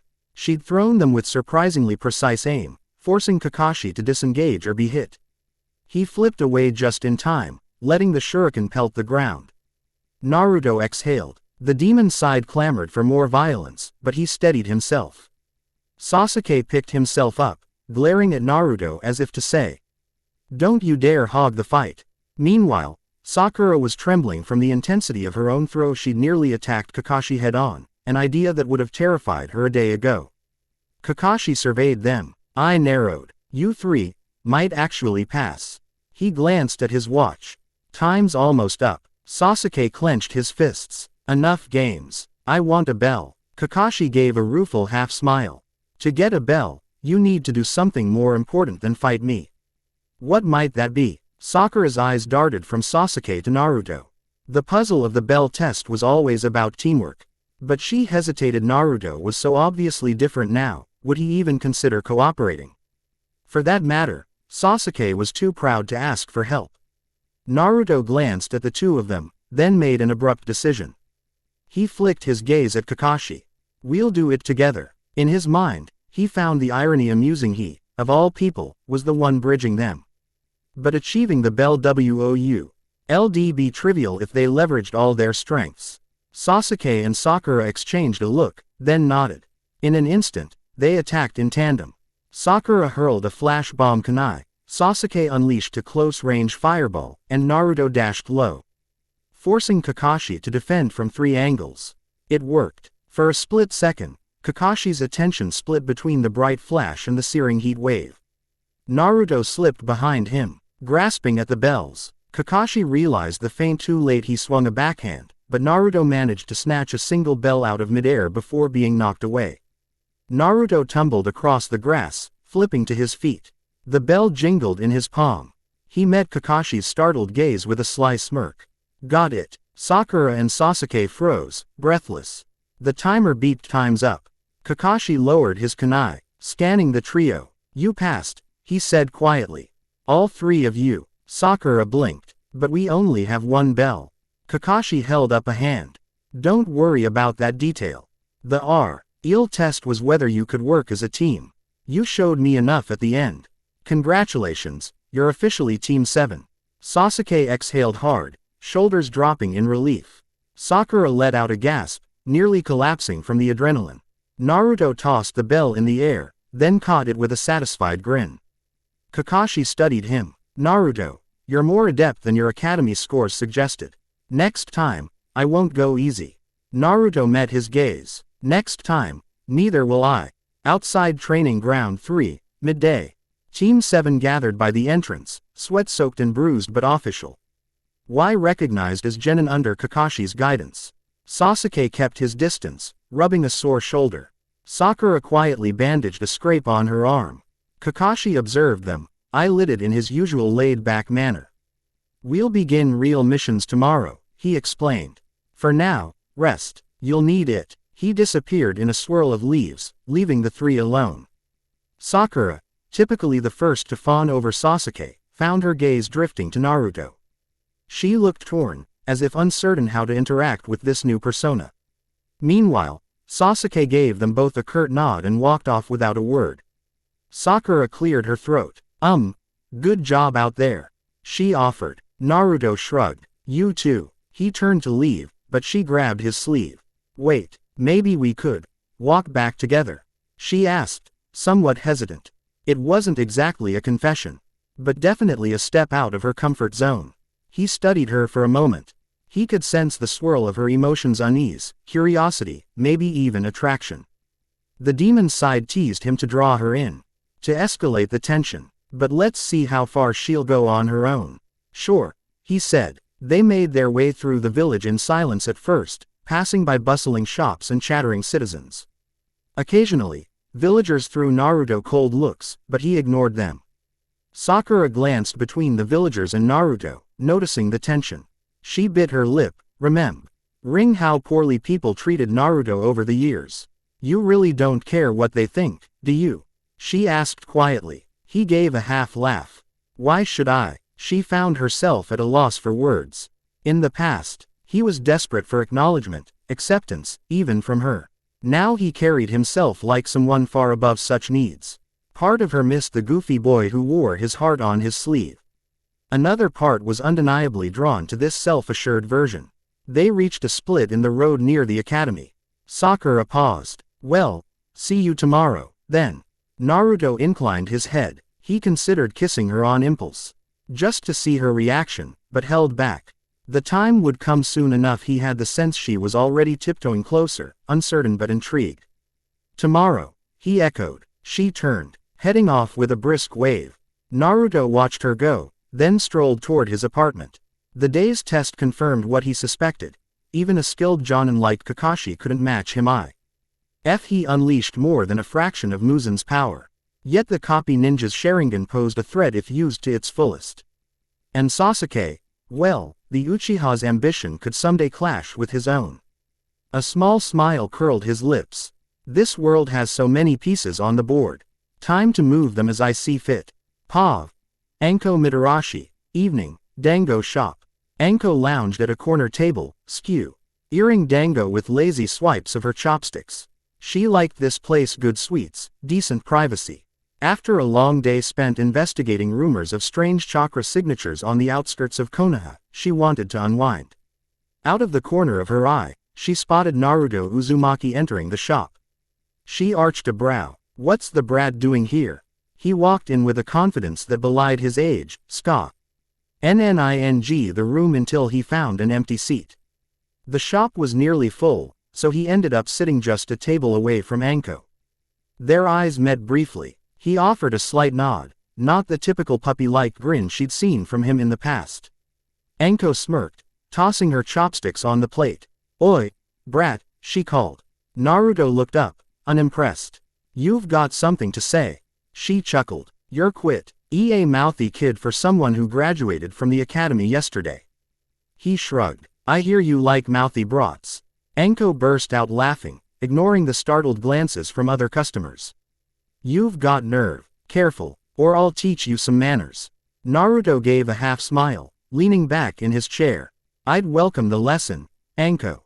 She narrowed her eyes. The way he said her name lacked the tip. I'll respect a kid might show a special jonin. Yet there was something undeniably bold about him that piqued her interest. You talk like you think you're grown. He made a small motion toward the seat across from her. Mind if I join you? Quote. Anko hesitated a moment, then jerked her chin in invitation. Go ahead. I don't bite, unless you ask nicely. Naruto slid into the chair, gaze steady. A server timidly approached, took his order, and scampered away. Anko snorted. You scare them, or what? He glanced around. The villagers aren't exactly fond of me. You know that. She leaned forward, elbows on the table. I know you're the nine-tails brat. But I also know you're different from most academy kids. She paused, letting her eyes roam over him. I've seen you fight. You've got some interesting moves. His lips curved. I've barely shown half of what I can do. Cocky, Anko teased, though her tone held an undertone of curiosity. She recognized a fellow outcast in him. Her time under Akimaru's tutelage had left her with a tarnished reputation and an affinity for danger. Maybe that was why she found Naruto's sudden shift so compelling. Naruto studied her in return. She was older, sure, but he detected a certain darkness behind her playful grin, akin to his own. The demon side hummed, sensing a kindred spirit who might be persuaded to join him if approached correctly. They made small talk though for Naruto. It was more like tactical probing. He learned a bit about her past missions, her comedic rivalry with Ibiki, how she handled interrogation when needed. She gleaned he wasn't the naive fool she'd once assumed. Eventually, she finished her dango. So, Naruto, any big plans now that you're a genin? He smirked. Let's just say, I want to shake things up in the village. Show everyone what real power looks like. She chuckled, intrigued. Dangerous words, brat. He stood, flipping a few coins onto the table for the server. Dangerous is my specialty. Then, without warning, he leaned in. She felt his hand brush her cheek, his thumb tracing her jawline in a way that was far too intimate for someone his age. But it wasn't childish, it carried a strange confidence that made her pulse jump. She snatched his wrist with a smirk. Careful, or you'll bite off more than you can chew. Naruto held her gaze, unwavering. Maybe I like to chew. A heavy beat of tension passed. Then she let go, letting him straighten. Her eyes sparkled with a challenge. Your trouble, Uzumaki. He gave a low laugh. You have no idea. With that, he walked out of the shop, leaving Anko watching after him. Mind buzzing with a mix of curiosity and warning. She recognized something borderline feral in his eyes, a predator lurking just beneath the surface. And for reasons she didn't fully understand, she found it enticing. Naruto's apartment. Later that night, sitting cross-legged on the floor, Naruto contemplated the day's events. He'd passed the bell test, secured his place on Team 7, and had a most interesting run-in with Anko. The demon inside reveled in how easily he drew people in, whether through intimidation or allure. He closed his eyes and channeled the demon energy through his chakra network, letting it circulate. A faint smoky aura rose from his skin. Summoning the knowledge from Muzan's memories, he imagined the possibility of creating the first subordinate. The prospect held power but also risks. If he turned someone too hastily, the results could be catastrophic. Which candidate would be best? The thought led him to consider an ally with some measure of darkness in their heart, or someone who would be so grateful for the strength that they'd never betray him. Anko. She was strong, unpredictable, possibly open to taboo power. Or Hinata, so pure that she might see him as her salvation. The idea teased his mind. But the time wasn't right. He had to be certain. Drawing attention from the Hokage, the Anbu, and any other hidden forces this early could sabotage his grander goals. He let out a slow breath, the aura dissipating. His mind flicked back to the wave of excitement he felt when fighting Kakashi. Real battles, real missions, he craved them. If the demon side had taught him anything, It was that struggle made one stronger. He needed to test himself further, and soon. Pav. Hiruzen Sarutobi, the Hokage's office, late night. The third Hokage stood by his window, pipe in hand, gaze lost in the city lights. On his desk lay reports detailing the new genin teams. Kakashi's note about Naruto piqued Hi's concern. He's shown unusual speed and strength. Seems far more composed than the academy records suggest. We'll monitor closely. Hiruzen exhaled a plume of smoke. Naruto, what are you becoming? He remembered seeing the boy in his crystal ball, how his chakra fluctuated oddly, sometimes spiking with an unfamiliar aura. If this was merely the Kyuubi's influence, it should have manifested differently. But it didn't feel like the Kyuubi's chaotic, fiery energy. It felt colder, sharper. A soft knock interrupted his thoughts. Enter, he said. An Anbu operative stepped in, fox mask gleaming in the lamplight. Lord Hokage, our surveillance shows that Naruto Uzumaki exhibits behavior patterns inconsistent with the typical Jinchuriki anomalies. We detected a surge of unknown energy in the forest a few nights ago. Possibly linked to him. Hiruzen nodded gravely. Increase covert monitoring, but do not engage unless necessary. Naruto is still a loyal leaf shinobi as far as we know. The Anbu bowed. Understood. When the operative vanished, Hiruzen set his pipe aside. Worry clouded his old eyes. He didn't want to stifle Naruto's growth. Minato's son deserved a chance to thrive. But if this power led him down a dark path, Hiruzen might be forced to intervene. The question was, would it be too late by then? Next morning, missions begin. Team 7 assembled at the village gates, each one sporting the standard genin gear. Kakashi arrived, yawning behind his mask. He pointed at a small cart loaded with various supplies. Our mission today, help Mr. Tanabe deliver his prod. UCE around the village and do some light chores. D-rank stuff. Sasuke scowled. This is pointless. Sakura forced a polite smile at the client, though her shoulders sagged.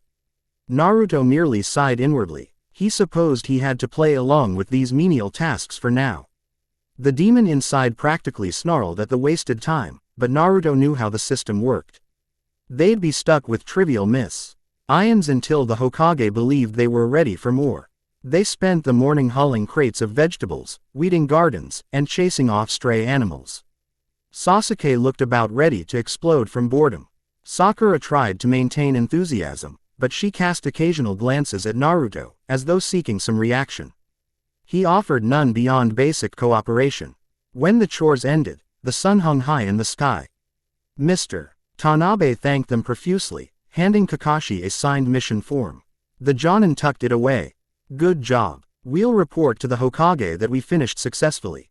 Sasuke nearly spat. What a joke. This isn't real shinobi work. Kakashi shrugged. I turned up in a lazy smile. We all have to start somewhere. Come on, let's head back. Hokage Tower, afternoon. Inside the mission assignment room, Hiruzen greeted them with a grandfatherly smile as they turned in their completed D rank. He asked the usual questions: any complications, injuries, or mishaps. Kakashi gave a nonchalant report, glossing over Sasuke's frustration and Sakura's slight exhaustion. Naruto stood off to the side, tuning out the mundane details, scanning the room's decor, shelves of scrolls. A large desk where the Hokage worked, an official plaque with the village's symbol. He caught the subtle shift in Hiruzen's eyes when the old man glanced at him. He's watching me closely. That meant Naruto had to maintain an unthreatening facade. For now. When the briefing ended, Kakashi gestured for the team to follow him outside. They paused in the tower corridor, bustling with shinobi and aides. All right, Kakashi said. That's enough for today, unless you all want another mission. Sasuke snorted, crossing his arms. If it's something other than chores. Kakashi chuckled. We'll see. Missions are assigned based on rank. D ranks are standard for fresh genin. Naruto felt a spike of impatience. How do we get a better mission? Kakashi's eye curved in amusement. The Hokage has to approve. And typically, you need to show consistent performance. So keep at it. He dismissed them with a wave. Sasuke left without a word, presumably to train on his own. Sakura hesitated, then approached Naruto. Want to? Maybe practice together. We can work on our taijutsu or something. Naruto gave her a measured look. It was an opportunity to see how serious she was. In canon, she'd been weaker in direct combat. But this Sakura had glimpses of improvement. She'd saved them with those shuriken against Kakashi. Perhaps his presence sparked a new determination in her. Sure, he said, let's go. Training field. Late afternoon. They chose a small, grassy clearing ringed by tall trees. Birds fluttered overhead, and a gentle breeze rustled the leaves. Sakura stretched her limbs, looking slightly nervous. Naruto stood in the middle, calm as ever. She chewed her lip. You're a lot stronger than me now. So, be gentle. He shrugged. We'll see. Then he launched forward without warning, forcing her to throw her arms up in a defensive block. His punch was controlled, but still made her stumble back. GG's, she gasped, stepping into a ready stance. Warn me next time. He gave a half smile. In a real fight, you don't get warnings. They exchanged a few quick blows, Naruto obviously holding back. Sakura tried to recall the basic academy drills. Keep your guard up, maintain balance. Look for openings. She was decent, but there was a gulf between them. She recognized that. Still, Naruto offered pointers, shifting her stance, adjusting her footwork, teaching her to counter swiftly instead of just defending. She caught on quickly, surprising herself by landing a light palm strike to his shoulder. He nodded. Not bad. Panting, Sakura paused. A small grin tugged at her lips. Thanks. If you had tried a day ago, I would have said you were nuts. But I actually feel like I'm learning something. Naruto regarded her in the warm afternoon light, noticing the flush on her cheeks from exertion. She looked determined. He found a flicker of admiration. Perhaps she was worth developing into someone stronger by his side. Let's keep going, he said. I can help you catch up to Sasuke. She blinked, face coloring. You think I can? Sure, he replied, and for once, he meant it. The demon side recognized potential. If she dedicated herself, she could become a formidable kunoichi. Perhaps even a candidate for something more. Lost in thought, he didn't realize how close she was standing now. Her gaze flicked between his eyes and his mouth. The tension crackled. He considered pushing it further, closing that small distance, seeing if she'd let him taste her lips. Why not test the boundaries? Before he could act, she quickly backed off, face flushed. Thanks. I'll practice more on my own. Her voice wavered, betraying nerves. I need to go, get dinner. See you tomorrow. Naruto watched her rush away, a wry smile forming. She's not quite ready to dive in. That's fine. The chase could be entertaining in its own right. Forest outskirts. Sunset. Naruto ventured to the forest where he'd previously tested his demon strength. Evening light slanted through the canopy, painting gold streaks across the grass. He inhaled the thick scent of moss and damp earth, letting the demon's side surface. This time, he wanted a more thorough test. Gazing at a large boulder, he let the swirling demonic energy flow through his muscles. His nails sharpened slightly, eyes tinged with crimson. He struck the boulder with a palm thrust. The rock cracked, an echoing boom shaking the nearby trees. Dust and shards rained down. That's better, he murmured, satisfaction rippling through him. The demon's grin haunted his mind. Muzan had always craved destruction as proof of supremacy. In this life, Naruto could channel it in more calculated ways, but the raw power was undeniable. He knelt, pressing a palm to the forest floor. Could I mold the earth itself with my demon aura? The memories were vague. Muzan rarely bothered with elemental manipulations, relying on pure brutality and cunning. But Naruto had the advantage of chakra. Combine. The two might birth new techniques never before seen. A sudden rustle in the bushes made him stand. He sensed a faint chakra signature. Someone was nearby, trembling. He zeroed in, stepping silently around a thick oak. Peeking through the branches, he found a young chunin, one of the village patrol, staring wide-eyed at the shattered boulder. Naruto's instincts flared. He saw too much. The on side whispered to devour or convert him. But that would spark too many questions in the village. He needed subtlety. He moved with inhuman speed, materializing behind the chunin. Shouldn't spy on people, Naruto said coldly. The chunin spun, face draining of color at the sight of Naruto. I was just. Naruto's eyes glowed red. He allowed a pulse of demonic aura to flood the air, suffocating the man's senses. The Chunin gasped, knees buckling. You're just a kid, how? Naruto considered his options. Killing a leaf ninja would be problematic. He had to ensure the man remembered nothing or simply doubted his own experience. Channeling a subtle portion of his power, Naruto pressed 2 fingers to the man's forehead, pouring a suggestion of illusions into his mind. Muzan's knoll. Edge of mind manipulation wasn't as refined as the Uchiha's genjutsu, but he could obscure memories, drench them in fear until the mind rationalized them away. Forget, Naruto commanded softly, voice resonant with demonic power. You saw a training accident, nothing more. You will report nothing. The Chunin's eyes rolled back, drool slipping from his mouth. Then he collapsed to the ground, unconscious. Naruto grimaced. It wasn't a perfect method, but it should bury the memory enough that the man might chalk it up to a hallucination. He hoisted the body over his shoulder, carrying him to the edge of the forest. Laying the Chunin against a tree, Naruto made sure his vitals were stable. The man would wake in an hour or 2, disoriented but alive. That was enough. That was close, he admitted to himself. Sooner or later, these random encounters would become more frequent. He couldn't keep hiding his power so sloppily. If he wanted to train his demon side freely, he might need a more secluded place or an established hideout. Naruto's apartment. Late night. Moonlight shone through the window, illuminating Naruto's solemn expression. The earlier incident replayed in his mind. I need subordinates' eyes and ears to guard me, to handle situations like that.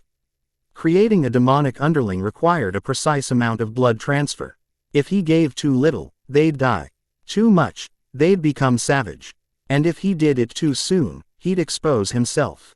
But the benefits, a loyal demon soldier, bound to him as Muzan once bound his lower and upper moons. Except now, Naruto Inten. Dead to avoid Muzan's greatest mistake, breeding hatred and betrayal by ruling purely through fear. He wanted loyalty, yes, but also a twisted form of camaraderie, people who truly believed in him. The demon side growled that fear was enough. The human side argued for something deeper. He massaged his temples, tension building. Patience. He repeated it like a mantra. First, establish yourself as a competent genin. Build trust with your team, and wait for a mission outside the village where you can operate with fewer eyes on you. His thoughts drifted to Anko's challenge-laden smirk, to Hinata's gentle concern, and even to Sakura's shy curiosity. Any one of them could be a candidate if turned at the right moment. Then there was Sasuke, power-hungry, fueled by vengeance. But Naruto doubted Sasuke would submit easily. Unless, a soft knock startled him. He moved to the door, opening it a crack. To his surprise, Sakura stood there, arms crossed awkwardly, hair a bit messy from having run through the night. She looked anxious. Sakura, Naruto asked, stepping aside. It's late. She wrung her hands, stepping into the dimly lit space. I know. I wanted to talk. She glanced around his sparse apartment. I couldn't sleep. Kept thinking about your training advice. About you. Naruto closed the door gently. Interesting. So you decided to come here alone at night. A faint blush tinged her cheeks. I guess it does sound weird. Sorry if I'm bothering you. He waved a dismissive hand. It's fine. What do you want to talk about? She inhaled shakily. You've changed so much. And I'm not sure if I should trust this new side of you or be scared of it. You're stronger, more serious, sometimes, intense.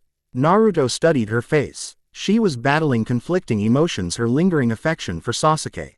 Her confusion about Naruto's metamorphosis, perhaps a spark of intrigue. He stepped closer, letting his presence fill the space between them. And what do you feel now that you're here? Her breath caught. I'm not sure. You feel dangerous, but it's like I can't stay away. It's confusing. He gently took her chin in his hand, lifting her gaze to meet his. Maybe. You don't have to figure it out all at once. Her lips parted slightly. For a long moment, tension coiled in the air. Then he leaned in, capturing her mouth in a brief, heated kiss. She let out a muffled gasp, her hands coming up to grip his shirt. He felt a surge of triumph, the demon's smugness mixing with human desire. He deepened the kiss for just a heartbeat before pulling back, leaving her breathless. She stood there, dazed, cheeks flaming red. Naruto, He brushed a thumb over her cheek. You came here for answers. Sometimes you find them like this. Her eyes fluttered. A swirl of emotion flickered in them: surprise, attraction, a sliver of guilt. I still like Sasuke, I think, she confessed, almost ashamed. But he barely notices me. Me, Naruto prompted softly. Her shoulders sagged. You notice me, and it's good. She exhaled, looking slightly panicked by her own words. I'm sorry, I shouldn't be here. Without waiting for a response, she turned and fled, slipping through the door and disappearing into the night. Naruto stared after her, heart still pounding. A slow grin formed on his lips. She was intrigued by him, and that was enough for now. He'd planted a seed of desire. It would only grow. Sakura Haruno, streets of Konoha. Moments later, she ran through the lantern-lit streets, cheeks hot, mind spinning. She couldn't believe what she'd done, slipping out of her house, going to Naruto's apartment, letting him kiss her. And worse, she'd liked it. Her heart hammered in her chest. What am I doing? She whispered to herself, hugging her arms. She still yearned for Sasuke's recognition, but she wasn't blind. Sasuke was cold, obsessed with his own goals. Naruto, on the other hand, was dangerous and compelling in ways she never imagined. She felt guilty, excited, and afraid, all at once. She paused by a small bridge, gazing at her reflection in the water. The image stared back, uncertain, lips still tingling. The SWIRL of confusion in her chest almost made her dizzy. I can't let this distract me, she murmured, recalling how far behind she was in terms of raw strength compared to Sasuke and Naruto. I have to get stronger. Then, maybe I'll figure out what I really want. She continued home, heart heavy yet strangely light, wondering how much her life had changed in just a few days. Naruto's apartment. Midnight. Alone once more, Naruto let the memory of that kiss linger. It was a rush, a taste of power over someone who once spurned him. But he also felt a flicker of genuine pleasure. He couldn't deny that, for all his demonic cunning, he did enjoy Sakura's presence. Yet the demon inside whispered caution. Indulging in personal attachments carried risks. Focus on the bigger goal. Build your power, your dynasty, your unshakable reign in this world. He walked to the window, gazing out at the silent streets. Far off, Anbu patrolled, watchers in the shadows. The Hokage's tower loomed under the moonlight. Soon, he would face greater missions if the timeline followed as he recalled. They might be assigned an escort mission soon, something that would test them all more than these trivial chores. He closed his eyes, a slow smile curling his lips. Let the next challenge come. I'll show them all how a demon lord thrives in this shinobi world. And with that thought, he slipped into a rare, fitful sleep. Dreams filled with flickers of blood-red power, moonlit kisses, and a future drenched in ambition. End of Chapter 2. Chapter 3. Blood and Betrayal. Early sunlight fell across the hidden leaf village like a warm veil, glimmering off rooftops and winding streets. Yet despite the gentle dawn, everyone sensed the underlying tension. Whispers of upcoming events drifted among the Obi ranks. Something big was on the horizon, far beyond the menial D-rank missions that Team 7 had been stuck doing for weeks. Naruto Uzumaki leaned against the stone railing of a small bridge, gazing at his own reflection in the water. His eyes glinted with a faint crimson, the mark of Muzan's power pulsing just beneath the surface. Officially, he was still the lowest ranking of the new genin. Unofficially, he had been training in secrecy, strengthening his demonic abilities. Weeks of petty chores and silly missions had done little to challenge him. Footsteps crossed the bridge behind him. Kakashi Hatake appeared, his ever-present orange book in hand. He looked up from the pages. You're early, Naruto. Eager for your next cat-chasing mission. Naruto gave a dry chuckle. If I chase one more cat, I'll lose my mind. Kakashi's single visible eye curved in a knowing smile. Lucky for you, the Hokage just approved AC rank. We're heading out of the village tomorrow. An escort mission to the land of waves. Naruto's lips curved in a slow grin. Finally, he thought, an actual mission, his first chance to prove what he could really do outside Konoha's watchful eyes. Hokage's office. Later that morning, Team 7 stood before the Hokage's desk. Sasuke exuded quiet anticipation, arms folded. Sakura tried to hide her nerves, remembering that traveling outside the village always carried a risk. Naruto showed nothing but calm confidence, meeting Hiruzen Sarutobi's gaze without flinching. Beside the Hokage stood a short, elderly man with rumpled clothes and a nervous expression. He introduced himself as Tazuna, a bridge builder from the land of waves. "I hired you to protect me while I finish my bridge," he explained, adjusting his worn glasses. "Just make sure I don't end up in a grave before the project's done." Kakashi gave a light nod, eyes crinkling behind the mask. "We'll do our best, Tazuna-san." Hiruzen puffed on his pipe, studying Naruto for a moment longer than necessary. "Be cautious. Rumors suggest rogue ninja may lurk near the land of waves. If your team encounters anything beyond AC rank threat, you have my permission to retreat and request backup." Naruto resisted the urge to smirk. "Retreat is the last thing on my mind." Sasuke cut in, sounding impatient. "We'll handle it." The Hokage dismissed them with a gentle wave, though his gaze followed Naruto as he left. The old man's thoughts were a swirl of worry and curiosity. That boy has grown too confident, too fast. But he said nothing, letting them go. Just outside Konoha's gates, next day, morning dew clung to the tall grass. Tazuna heaved a sigh of relief when he saw Team 7 assembled: Kakashi, Sasuke, Sakura, and Naruto, each with gear packed for travel. They set off, leaving behind the massive wooden gates of Konoha. As they walked, Tazuna told stories of the poverty in his home and how a wealthy tyrant named Gato was terrorizing the region. Sasuke mostly ignored him, arms behind his head. Sakura listened politely. Naruto's eyes scanned their surroundings, on alert for any hint of hostility. It didn't take long for trouble to find them. Less than a day into their journey, two ninja bearing mist headbands emerged from a puddle on the road, far too convenient in sunny weather. Chain blades whirled as they attacked without warning. Kakashi moved to intercept, but Naruto was faster. He tapped into a flicker of demonic speed, appearing behind one attacker. With a crushing elbow strike, he knocked the ninja to the ground. The other rogue lunged at Sakura, but Sasuke intervened, hurling a barrage of kunai. The chain ninja deflected them, only to catch a swift kick from Sasuke that sent him sprawling. Naruto finished off the first attacker with a brutal palm to the chest, cracking ribs. The rogue coughed up blood before passing out. Kakashi blinked, surprised by how quickly the battle ended. Even Sasuke seemed taken aback by Naruto's lethal precision. Tazuna trembled. I thought this was just a C-rank mission." Kakashi sighed, tying up the unconscious rogues. "Clearly, it's more than that. Tazuna-san, care to explain why enemy shinobi are after you?"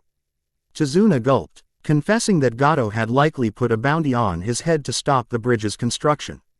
Kakashi's expression hardened. "Then our mission is closer to B rank or A rank. By rights, we should go back and get reinforcements." Sasuke scowled. "Don't tell me we're retreating." Naruto stepped forward. "Let's keep going. We can handle it." Kakashi studied them carefully. He recognized the fervor in Sasuke's eyes and the cool edge in Naruto's. "All right," he said at last. "But stay on guard." Land of waves. Dusk. They arrived at Tazuna's modest home by nightfall. His daughter, Tsunami, greeted them with gratitude, though worry lingered in her eyes.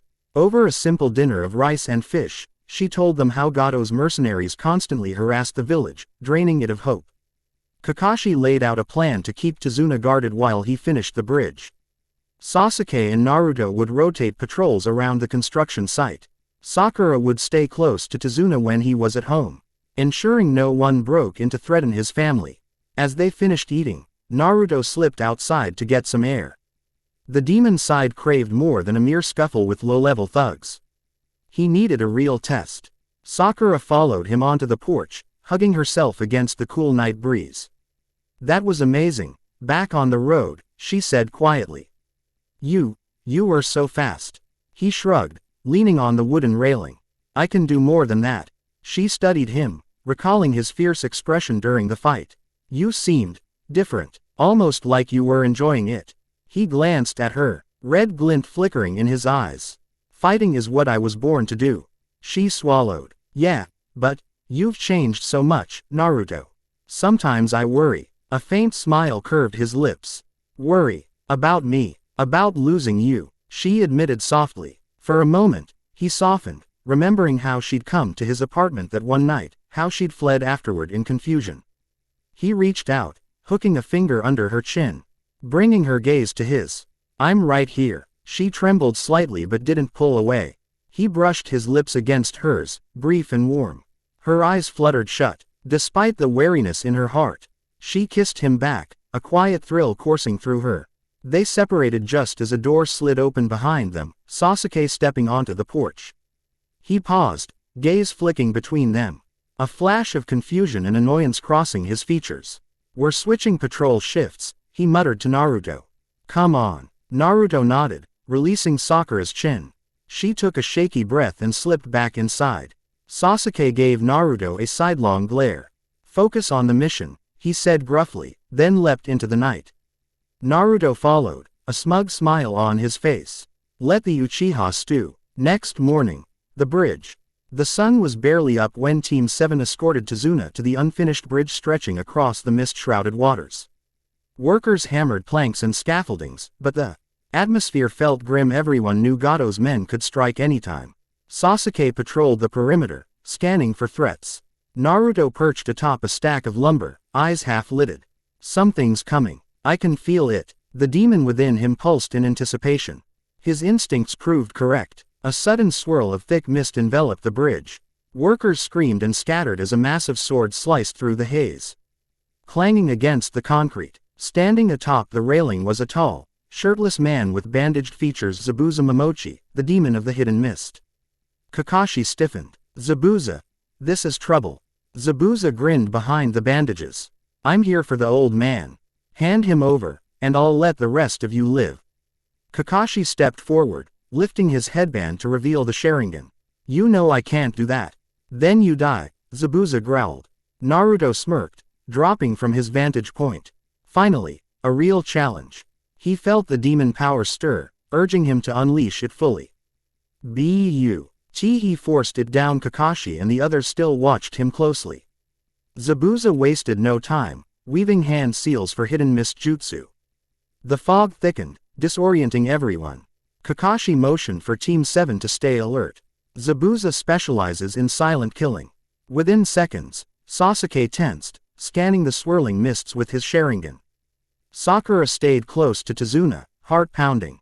Naruto closed his eyes, letting his other senses lead him. He heard the faint shift in air currents as Zabuza moved like a phantom. A flash of steel. Zabuza appeared behind Kakashi, monstrous sword raised. Kakashi Aried with a kunai but got caught in a water prison. The jutsu trapped him in a swirling sphere of water. Zabuza's laughter echoed through the fog. Now you watch while I slaughter your brats and the old man. Sakura cried out, Kakashi-sensei. Kakashi grit his teeth inside the prison. Naruto, Sasuke, you have to. But Naruto was already moving. He flung a handful of shuriken at Zabuza's exposed arm, forcing him to step back. Sasuke followed up with a volley of fireballs, each sputtering in the damp air but still creating enough chaos to jostle Zabuza's hold on the water prison. Zabuza sneered. HMPH. Amateurs. He formed another clone to engage Sasuke while his main body kept Kakashi trapped. The clone clashed with Sasuke, sword versus kunai. Every time Sasuke dodged or blocked, the clone pressed harder. Sakura gripped a kunai, trembling. She looked to Naruto, who seemed utterly calm. The swirling mists parted around him as if acknowledging a stronger monster in their midst. Without warning, Naruto dashed to the water's edge, weaving his own set of seals. Let's try something different. He summoned a surge of demonic chakra, blending it with the water release technique Kakashi had taught them in theory. The water churned and rose in jagged spikes, forcing Zabuza to break his hold on Kakashi or risk being impaled. Kakashi fell free, coughing, while Zabuza recoiled. What was that jutsu? He snarled. That's no ordinary water release. Naruto merely smirked. Kakashi, regaining his breath, marveled at the swirling aura around Naruto. Something dark, unnatural. But he had no time to question it.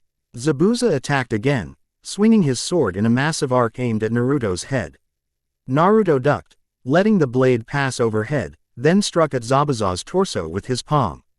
The blow connected, sending Zabuza skidding back. Rage flashed in the rogue ninja's eyes. He whipped out a series of hand seals for water dragon jutsu. A serpentine column of water rose, roaring toward Naruto. Kakashi mirrored the seals, conjuring a twin water dragon that collided midair, exploding in a torrent. Team 7 shielded themselves from the spray. Once the water settled, Zabuza glared at Kakashi and Naruto. Both of you, you're dead men. Before the fight could escalate, a swirl of ice needles rained down from above. A masked figure in a hunter nin mask appeared, striking Zabuza in vital points. Zabuza fell, seemingly lifeless. The masked figure turned to Kakashi. Thank you for weakening him. I'll dispose of the body. Kakashi, panting, recognized the attire of the Mist's hunter nin. That's your job, I suppose. Naruto narrowed his eyes. Something felt off. That wasn't a lethal strike. But he stayed silent for now, letting the masked figure whisk Zabuza's body away. Tezuna's house. Later, Team 7 returned to Tezuna's home, exhausted. Kakashi was slumped against the wall, body weakened from overexertion. Sakura wrapped his injuries while Sasuke, bruised but standing, glowered at the floor. Naruto stood by the window, gaze distant. That hunter nin was lying, he stated quietly. They didn't actually kill Zabuza. Kakashi nodded. I suspect the same, but we can't track them in this condition. We'll need to rest and prepare for another confrontation. Sasuke frowned. We should strike first. Kakashi shook his head. Zabuza won't recover immediately. We have a day or two to plan. Naruto, you saw that masked ninja's style. Any insights? Naruto recalled the flicker of compassion in the masked figure's eyes. They're strong but reluctant to kill. Definitely not a typical hired blade. He suspected the masked ninja was bound to Zabuza by loyalty or necessity. They remind me of someone forced down a path not entirely their own. Sakura glanced between them, worried. So we'll have to fight them again. Kakashi sighed. Almost certainly. Naruto's chest tightened with excitement. This was the thrill he craved, a high-stakes battle, real danger, potential for growth. The demon side purred. I will devour them if they stand in my way. Pav. The masked ninja, Haku, hid in clearing. In a secluded part of the forest, Haku gently laid Zabuza down, carefully removing the hunter nin mask. Zabuza's breath was ragged, his wounds deep, but with enough rest and the Senbon needles that put him in a death-like state he would recover. Haku remembered the brief clash with Naruto. The boy's aura was overwhelming, even more than Kakashi's Sharingan. Such power. Haku felt a pang of sympathy. He must be carrying a burden too heavy for most people. Zabuza stirred. The kid with the blonde hair, is he the Jinchuriki rumored in the leaf? Haku pressed a salve to Zabuza's injuries. I'm not certain, but there's something else inside him, something darker. Zabuza scoffed. Then I'll cut it out of him when I get the chance. Haku's eyes flickered with concern. We need a plan if we want to survive the next fight, Master Zabuza. Zabuza clenched his jaw. We'll strike as soon as I'm healed. Gato's money depends on killing that bridge builder, and those leaf brats are in the way.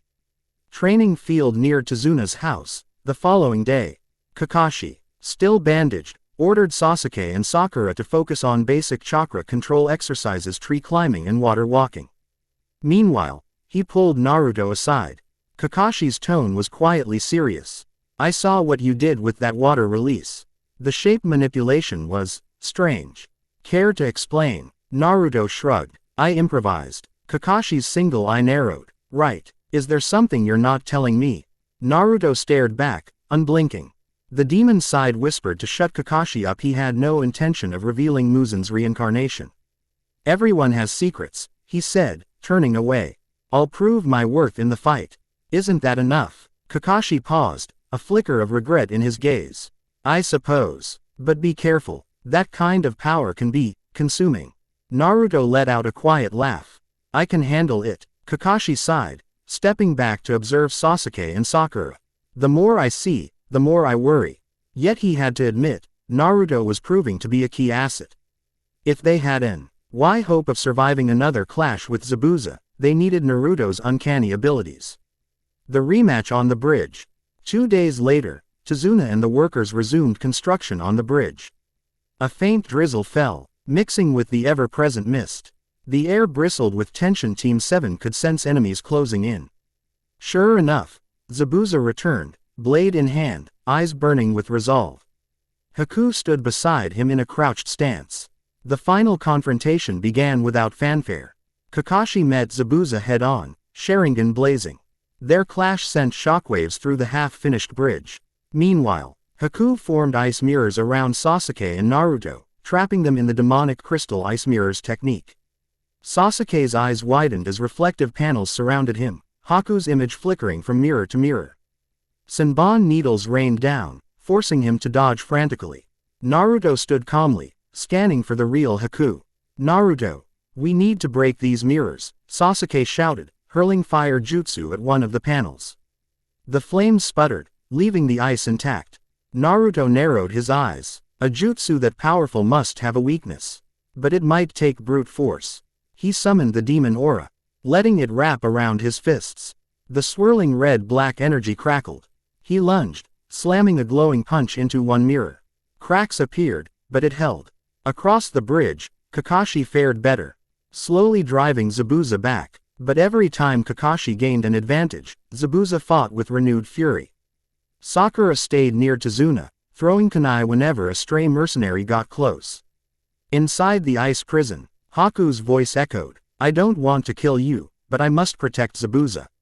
Needles flew from every direction, lacerating Sasuke's arms and legs. The Uchiha winced, eyes flickery, as if searching for a next-level power. Naruto hissed in annoyance. Enough. He clenched his fists, letting the demon side flare. His pupils slit, nails sharpened. He felt the surge of unstoppable strength. I'm done playing around. He struck the ice mirror again, this time pouring more demonic energy into the blow. Spiderweb fractures raced across the surface. A second punch shattered the mirror entirely, shards raining down. Haku, startled, tried to dart to another panel, but Naruto was already there. He kicked Haku out of the mirror dimension, sending him sprawling onto the cold concrete. Haku coughed, mask cracked, eyes full of shock. How? Naruto advanced, ignoring the senbon that pierced his shoulder. His regenerative demon essence healed the wound almost instantly. Sasuke gasped. At the sight Naruto's blood glimmered, then vanished as skin knit itself shut. That's not normal. Haku raised trembling hands, forming more ice needles. Please, step aside. Naruto shook his head, voice eerily calm. You're in my way. He blurred forward, elbowing Haku's mask hard. It shattered, revealing a young face contorted in sorrow. Haku slumped to his knees, breathing heavily. In the distance, Zabuza roared as Kakashi pinned him down with a row of lightning-charged hounds summoned from a scroll. The battle was coming to a close. Haku's eyes were wide with desperation. Zabuza means everything to me. I can't fail him. Naruto paused, demonic aura swirling around him. Part of him wanted to crush Haku outright, to prove his power. Another part recognized a kindred soul, a weapon shaped by cruel fate. What if you didn't have to fail him? Naruto murmured, stepping closer. I could give you power, a chance to break free from this cycle. Haku stared, not comprehending. Naruto's mind raced. If I share a fraction of my blood, this one might become an ally. But the timing was dangerous, and Team 7 was watching. Suddenly, Zabuza yelled, Haku, do your duty, but it was too late. Kakashi's lightning blade tore into Zabuza's torso, blood spraying across the bridge. The demon of the mist gasped, eyes going blank. No, Haku cried, stumbling toward Zabuza. Naruto watched in fascination. Haku knelt by Zabuza's side, tears mixing with the rain. The entire battlefield fell silent. Zabuza coughed, blood staining his lips. Haku, you did well. Kakashi withdrew his hand, stepping back with a somber expression. He could see that the fight was over. Zabuza was mortally wounded. Haku gripped Zabuza's hand. Forgive me, I couldn't protect you. Zabuza's voice rasped. You gave me everything. He managed a faint smirk, glancing at Naruto. That brat has monstrous power. Don't anger him. Then his eyes drifted shut. Haku closed his own eyes in grief, tears streaming down. Naruto felt an odd pang of emotion. I could have turned them both. But now, a roar echoed from the other side of the bridge. Gato appeared with a swarm of armed thugs, sneering at Zabuza's lifeless form. Useless shinobi. Looks like I have to handle this myself. He signaled his men forward, yelling at them to kill everyone and claim the bounty on Tazuna. Haku rose on shaky legs, eyes filled with despair. I won't let you defile his memory. He charged into Gato's mob, desperate, heartbreak fueling his attacks. Naruto clenched his fists. Part of him admired Haku's resolve. Another part saw an opportunity. These mercenaries were fodder, and a perfect outlet for his restless power. Sasuke, battered and bleeding, tried to stand. Kakashi, exhausted, struggled to gather chakra. Naruto stepped forward. Let me handle this. Without waiting for approval, he sprinted into the throng of hired goons. The demon aura flared around him, turning him into a crimson blur. Blades clashed against each other, men cried out in shock. Naruto's fists and kicks shattered bones, his speed unimaginable for a genin. He spun, unleashing a wave of dark chakra that sent men flying over the bridge rails into the swirling waters below. Gato screamed, stumbling back. Why, you're a monster. Naruto flickered in front of him, eyes glowing. That's right. He grabbed Gato by the collar. The man kicked and squirmed in panic. But Naruto felt only disgust. A worm who profits off the weak. With a calm, almost detached motion, Naruto thrust him aside. Gato hit the ground hard, bones crunching. The final mercenaries ran, terrified by the sheer ferocity they'd witnessed. An eerie silence settled. Haku, chest heaving, stared at Naruto with a mix of awe and horror. The boy's eyes no longer looked human, slitted pupils, faint red glow. Then, just as quickly, it faded. Naruto suppressed the demonic energy, returning to a normal appearance.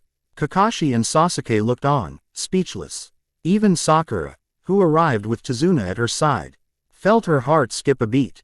This is Naruto. Aftermath in the land of waves. Days passed. Zabuza and Gato were buried, one an enemy turned cautionary tale, the other a despised tyrant. The newly freed villagers honored Team 7 for saving them. The bridge completed, Tazuna named it the Great Naruto Bridge, to which Naruto responded with a half-smile of mild acceptance. Haku lingered, grief-stricken, unsure of his place in the world. One morning, as Team 7 prepared to leave, he approached Naruto, head bowed. I have nowhere else to go. But, you offered me power once. Why? Naruto gazed into Haku's sorrowful eyes. Would it be wise to turn him into a demon subordinate here and now? The risk was high, especially with Kakashi always watching. Another path seemed clearer, an alliance formed by respect, rather than the blood curse. You can come to the leaf, Naruto said. Find a new purpose, or go your own way. The choice is yours. Haku hesitated, confusion in his dark eyes. I only lived for Zabuza. I don't know how to live for myself. Naruto placed a hand gently on Haku's shoulder. Then let me show you. But you need to trust that I'm not the same as he was. Kakashi, overhearing, stepped closer, arms folded. He looked at Naruto warily, then at Haku. The Hokage might accept him if we vouch for him. He did spare our lives. But we'll have to keep an eye on him. Haku nodded, blinking away tears. I understand. Sasuke gave Naruto a suspicious glance. Why do you want him around? Naruto met Sasuke's gaze evenly. Because I see strength in him and loyalty. He turned away, ending the conversation. Returned to Konoha. Team 7 and Haku traveled back to the Hidden Leaf. The mission report to the Hokage was tense. Hiruzen listened, pipe in hand, as Kakashi and Sasuke carefully recounted Naruto's feats. Sakura, still shaken by his brutality, omitted nothing. Naruto stood off to the side, face impassive. When it came to Haku's presence, Kakashi explained the circumstances, recommending potential probation. Haku kept his head bowed respectfully, acknowledging any punishment. Hiruzen exhaled a cloud of smoke, weighing the matter. For now, Haku will stay in a supervised capacity, the Hokage said. Kakashi, file the paperwork for the official defection from the Hidden Mist. He's your responsibility. Kakashi bowed. Understood. Hiruzen turned to Naruto. As for you, there have been multiple accounts of your unusual strength. Are you aware of anything beyond the 9 tails that might be affecting you? Naruto returned the Hokage's look with measured calm. I've just been training harder, Lord Hokage. Hiruzen nodded slowly, unconvinced.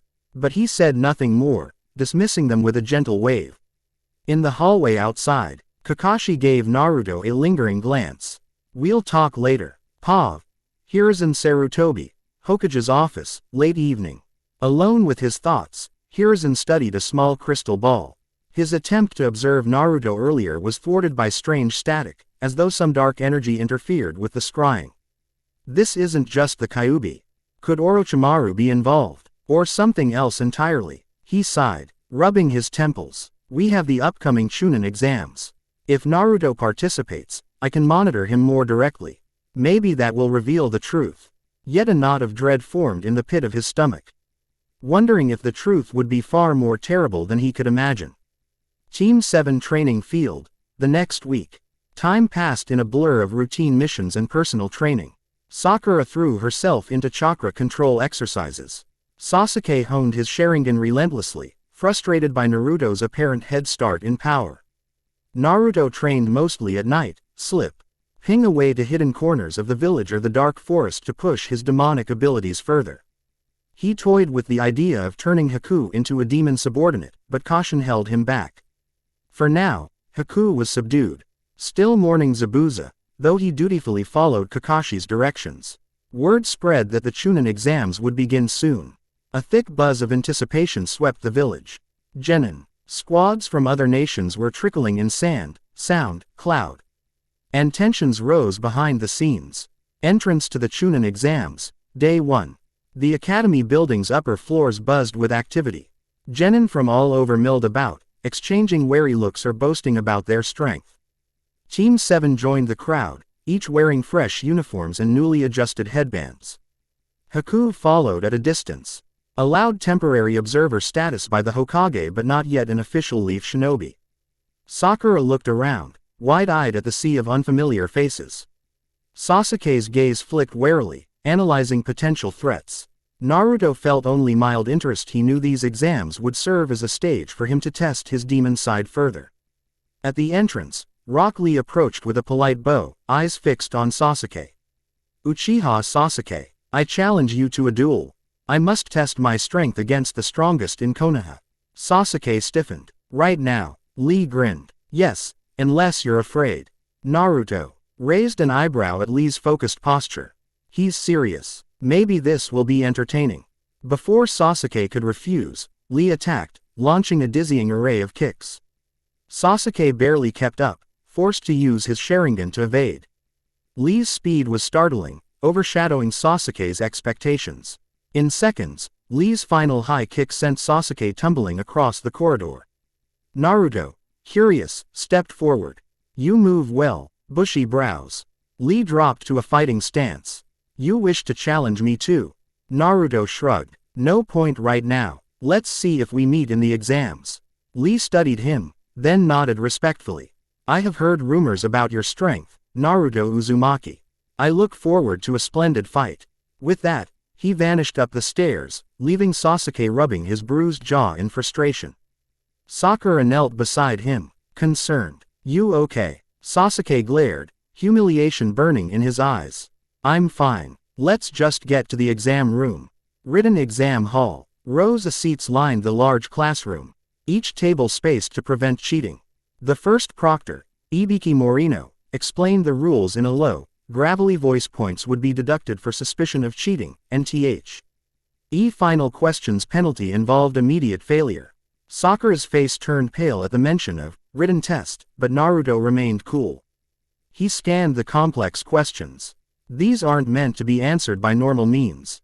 The demon side urged him to tear through the test with intimidation alone, but he decided to play along with the system. He used a simple trick, focusing his enhanced senses, to overhear the scribbling of the best test takers, matching the subtle scratch of pencil on paper. Ibiki's watchful gaze never left Naruto for long, but Naruto masked his methods by occasionally scribbling random notes, then adjusting them as he remembered something. By the time Ibiki announced the infamous 10th question, Naruto was confident he had enough correct answers. Ibiki's trap triggered mass panic, but Naruto didn't even flinch. When Ibiki threatened that failing now would ban them from ever trying again, Naruto quietly smirked. Empty threats. When Ibiki finally revealed that street eyeing in the room was the key to passing the test, Half the participants groaned in relief. Ibiki congratulated them, then motioned to the window. A dark-haired kunoichi crashed through, banner flapping behind her. "All right, maggots," she shouted. "I'm Enko Mitarashi, your second proctor. Time to move on to the next trial. No slackers allowed." Naruto felt his lips curl into a smirk. He remembered his flirtatious exchange with Enko some time ago at the dango shop. Their eyes locked for a moment, and she gave him a wink, unprofessional but telling. Sakura caught that look, frowning. Forest of Death. Second exam. Enko led the assembled genin to a fenced-off woodland infamous for its deadly creatures. You'll be divided into teams, each with a heaven scroll or earth scroll. To pass, your team must collect the missing scroll and make it to the tower in the center, she announced with a sadistic grin. She distributed waiver forms, highlighting that death was a real possibility. Most genin gulped, but none backed out. Naruto signed casually, heart already thundering with excitement. This is perfect. No watchful eyes, free license to unleash power if needed. Enko sidled veered to Naruto as the groups prepared to enter. Try not to die in there, brat, she teased. I'd hate to lose my new friend. He glanced at her with a knowing smile. Don't worry about me, just watch yourself. She gave a soft laugh, stepping back to address the crowd. Ready, begin. Teams rushed into the forest from multiple gates, each carrying hopes of passing. The thick canopy swallowed them, alive with predatory animals and hidden traps. Deep in the forest, Sakura led the way through tangled vines, scanning for hostile teams. Sasuke stayed alert, Sharingan activated. Naruto walked behind them, expression calm. We should find someone carrying the opposite scroll soon. Don't waste time, he said. Sasuke shot him a glare. Don't order me around. Naruto shrugged. Just a suggestion. They pressed on until a kunai came whizzing past, embedding in a tree trunk. Another soared in from the opposite direction. Sakura yelped, ducking. Sasuke hurled a shuriken in retaliation. From the shadows emerged a team from the hidden grass. Their leader, a tall, eerie figure with unsettling eyes, grinned in a predatory way. Well, if it isn't the Uchiha and the famous Nine-Tails brat. This should be fun. Naruto's spine tingled. Something about this chakra feels off. Sasuke narrowed his eyes. Who are you? The grass ninja only smirked, shifting grotesquely. In a heartbeat, the disguise peeled away, revealing a pale, snake-like visage Orochimaru. The rogue Sannin. Sakura gasped, stepping back. What's he doing here? Orochimaru's gaze pinned Naruto. You have intriguing power, but I'm more interested in Sasuke's potential. Naruto felt the demon inside flare with anger at being dismissed. Try me, he said, voice low. Orochimaru shot forward with unnatural speed, aiming a swift strike at Sasuke's neck. Naruto intercepted, lashing out with a palm strike that Orochimaru barely dodged. The Sannin's eyes widened. Your reflexes are impressive. You're not an ordinary Jinchuriki, are you? Naruto's aura flared, eyes flashing crimson. Keep guessing. Orochimaru laughed, twisting his body to avoid a barrage of kunai from Sasuke. So much talent in one team. How delightful. He formed hand seals, unleashing a massive wind jutsu. A cyclone crashed through the clearing, scattering Team 7. Naruto crashed against a tree, splinters flying.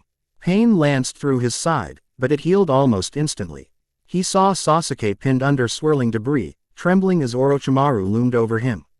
He's going to brand Sasuke with the curse mark, Naruto realized from the half-remembered glimpses of canon.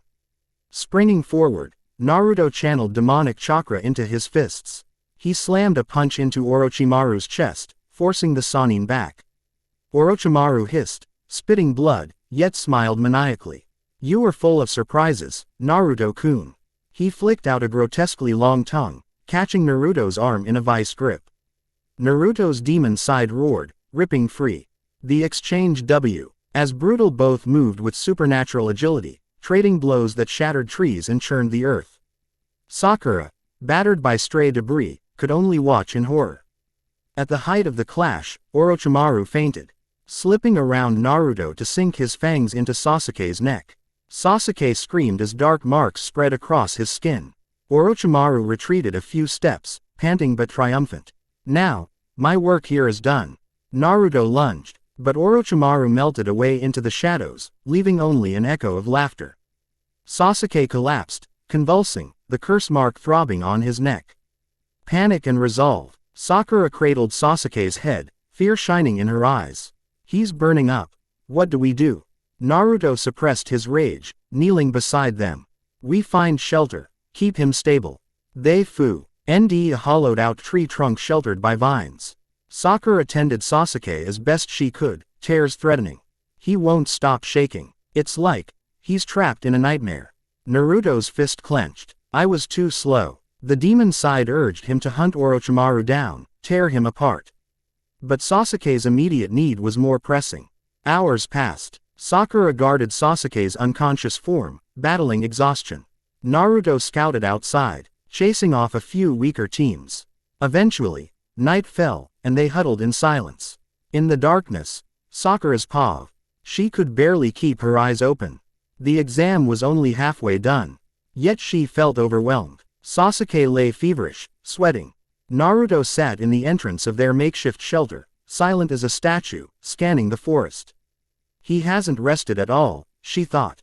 Does he even need sleep anymore?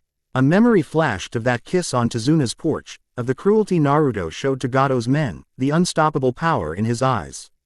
She found herself inching closer, drawn by both curiosity and fear. Hey, she whispered, touching his shoulder lightly. His gaze flicked to her. Shouldn't you rest? She shook her head. Not until Sasuke's safe. Are you okay? He exhaled a slow breath. No. Orochimaru slipped through my hands. I'm angry at myself. She squeezed his shoulder gently. We couldn't have known. Naruto turned, meeting her gaze. That doesn't make me feel better. Despite his harsh tone, there was an undercurrent of vulnerability. She swallowed, wishing she could ease his turmoil. He surprised her by leaning in, pressing his forehead against hers. Stay with me, he murmured, voice husky. She nodded, heart pounding. Despite everything, I want to stay. Morning battle. At dawn, a sound ninja team ambushed them. Sakura leapt up, brandishing kunai. But her nerves were shot. She managed to parry a few attacks, sustaining a deep cut on her arm. Naruto emerged from the shelter, aura blazing. Within seconds, 2 of the sound ninja were down, battered and unconscious. The third tried to flee, but Sasuke, awakened by the commotion, exploded with cursed chakra. Dark marks coiled across his skin, Sharingan glowing red.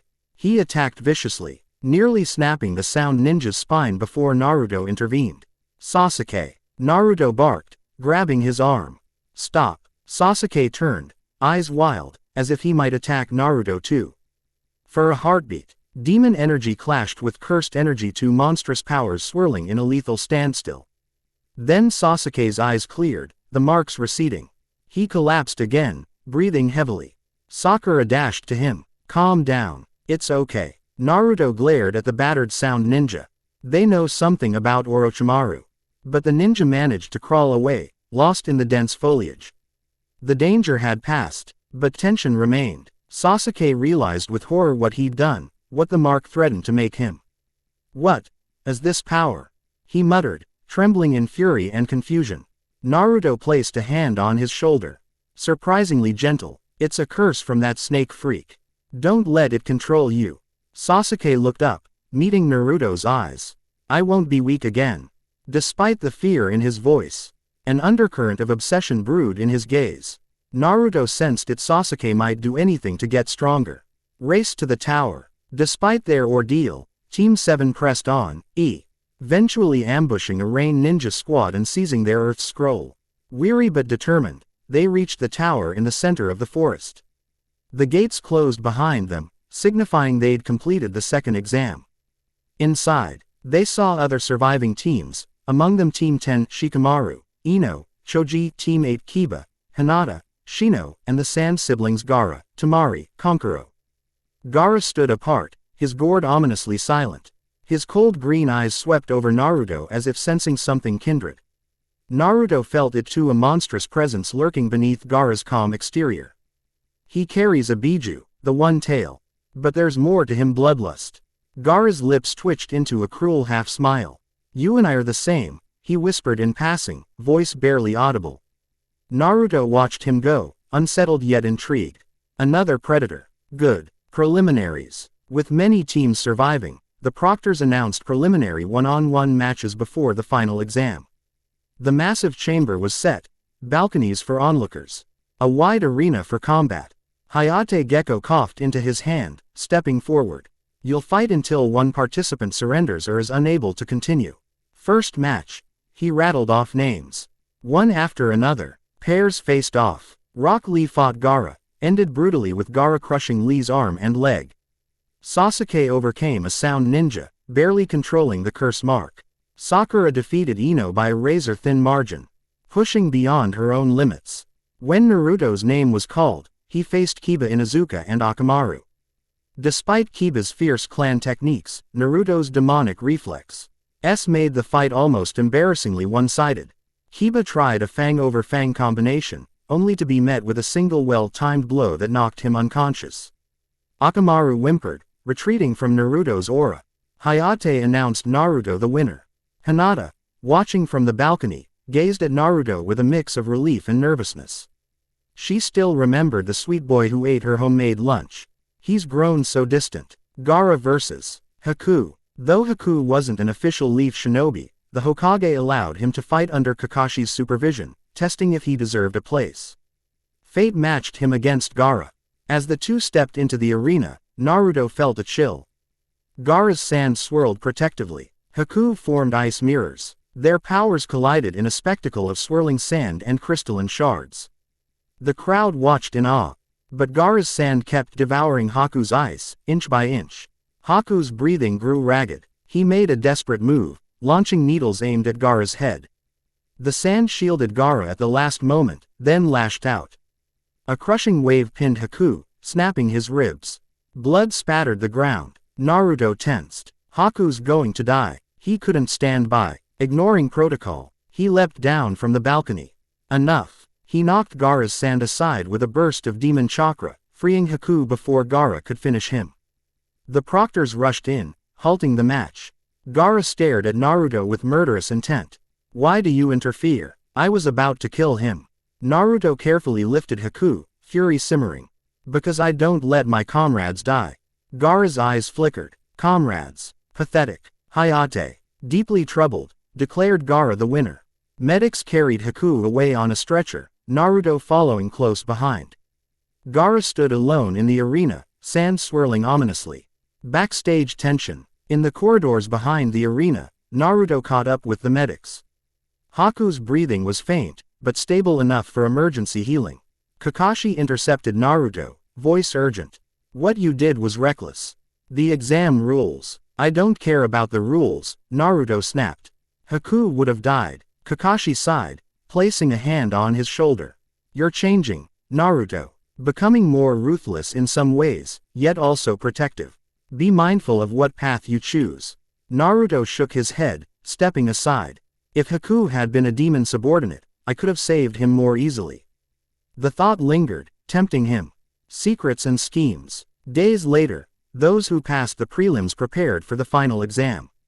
Training intervals were assigned. Sasuke went under Kakashi's personal watch to control the curse mark. Sakura honed her mental prowess with Kurenai. Naruto was left free to choose his mentor. Jiraiya was rumored to be in the village. But Naruto had little interest in the Toad Sage if it meant revealing his secrets. Meanwhile, Orochimaru lurked in Konoha's shadows, plotting the Leaf's downfall. His infiltration with the hidden sound was mere groundwork.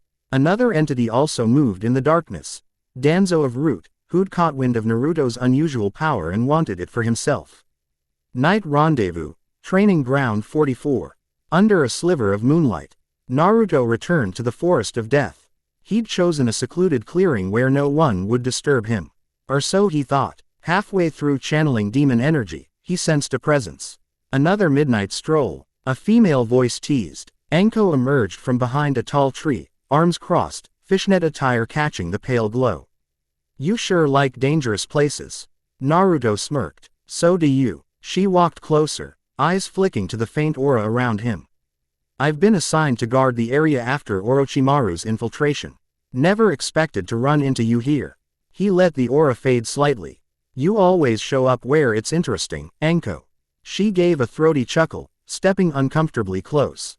I'm drawn to trouble, kid. He bristled at kid, but her tone held a flirting edge. The tension crackled. Without warning, she grabbed his collar, pulling him into a rough kiss. He responded in kind, matching her fierce energy. For a long moment, they devoured each other's frustration and desire. Finally, she broke away, breathing heavily. We shouldn't, she murmured, though her eyes said otherwise. Naruto brushed a thumb over her lips. Then don't stop. They kissed again, this time slower, exploring the heat that flared between them. Eventually, she pulled back, lips swollen, gaze conflicted. You're something else, Naruto Uzumaki. More dangerous than Orochimaru, maybe. I should report you. He laughed quietly, still tasting her on his lips. But you won't. Anko's expression turned serious. You're playing with fire. Orochimaru's lurking around. And whatever secret you're hiding, it's going to explode eventually. And I'm not keen on being caught in the blast. Naruto stroked her chin. You won't be a casualty. You could stand at my side, if you wanted. She scoffed, though a flicker of intrigue crossed her face. You talk about standing at your side, like you're building an empire. That's crazy, even for me. He tilted his head. An empire of demons, perhaps. He watched her reaction. She froze, eyes narrowing. Don't joke like that. A sly smile curved his lips. Who said I'm joking? She studied him, uncertain, then shook her head. Whatever you are, I can't decide right now. But if you bring chaos to Konoha, don't expect me to stand aside. Naruto shrugged, stepping back. You might change your mind. She gazed at him a moment longer, then vanished into the darkness. Once alone, Naruto let out a shaky breath, adrenaline coursing. More pieces on the board. Allies, enemies, or both. The threat within. 2 days before the final round of the Chunin exams, hidden tensions erupted. Word spread that unknown assassins slipped into the village at night, killing off a few minor shinobi. Rumors pointed to Root involvement or perhaps Orochimaru's henchmen. The result was the same, fear. Naruto strolled through the quiet marketplace at dusk. Lanterns cast soft glows across empty streets. He sensed watchers, possibly Anbu, maybe even Root. He let them watch. They won't see me if I don't want them to. Suddenly, a kunai whistled past his cheek. He spun to see 2 masked figures in dark attire blocking his path. Their voices were distorted. Come with us, Jinchuriki. Danzo-sama wishes to see you. Naruto's eyes glinted. I'm not interested in any talk. Move. They lunged. Naruto's reflexes kicked in. He deflected their blades easily. But more figures emerged from the rooftops, armed with hidden blades and strange ceiling tags. They came prepared. He considered unleashing a fraction of Muzan's essence. Instead, he flickered behind the closest operative, hooking an arm around their throat. Tell Danzo if he wants something from me, he can come himself. The operative tried to stab Naruto. Naruto twisted sharply, snapping the man's neck. A dull thud followed as the body slumped. The remaining Root agents froze. One barked, "You fool." Naruto's aura flared, eyes crimson. Run, or die. They retreated into the shadows, carrying their fallen comrade's corpse. Naruto stood alone, breath ragged. So the power struggle begins. Pav. Danzo, Root headquarters. In an underground chamber lined with flickering torches. Danzo Shimura listened to the report of his returning operatives. He scowled at the mention of failure and the dead Root member. Uzumaki is more dangerous than we anticipated, an operative said, voice trembling. We couldn't subdue him. Danzo's single visible eye narrowed. Then direct force won't work, I'll need a subtler approach. He dismissed the subordinates. Leave me. After they left, he tapped the arm of his chair. If this boy's power rivals the Kyuubi or surpasses it, Konoha can't afford for him to remain uncontrolled. Danzo's gaze shifted to the gloom, where bandaged secrets lay. I'll find a way. Eve of the final exam. Word reached Naruto that Sasuke and Kakashi had returned from isolated training. Meanwhile, Haku had recovered enough to walk. Though his injuries lingered, the finals matchups were posted. Naruto would face Neji Hyuga, the Leaf's reputed genius. Sasuke vs. Gaara. Others lined up accordingly. The village brimmed with anticipation. Nobles, daimyo, and high-level shinobi from across the lands were gathering to watch. Naruto stood atop the Hokage monument that night, gazing out at the sprawling village lights. The demon's side thrilled at the upcoming spectacle. All eyes on me. Perfect. He felt a pull to show them his true might, to prove he was beyond any mortal measure. Yet a small voice reminded him out the danger of exposing everything too soon. Tread carefully. His thoughts drifted to Sasuke's new darkness, Sakura's worried gaze, Hinata's quiet hope, Enko's dangerous allure, Haku's uncertain loyalty. A web of connections. Part of him wanted to sever them all, stand alone as Muzan once did. Another part clung to them, craving acceptance or at least understanding. He exhaled, letting the night wind caress his face. Tomorrow begins a new stage. Blood may be spilled. Betrayals will surface. Let it come. Day of reckoning. The final round. The stadium roared with excitement. Thousands of spectators filled the stands, waiting to witness the Chunin exams, final battles. Naruto entered the arena tunnel, ignoring the sea of curious stares.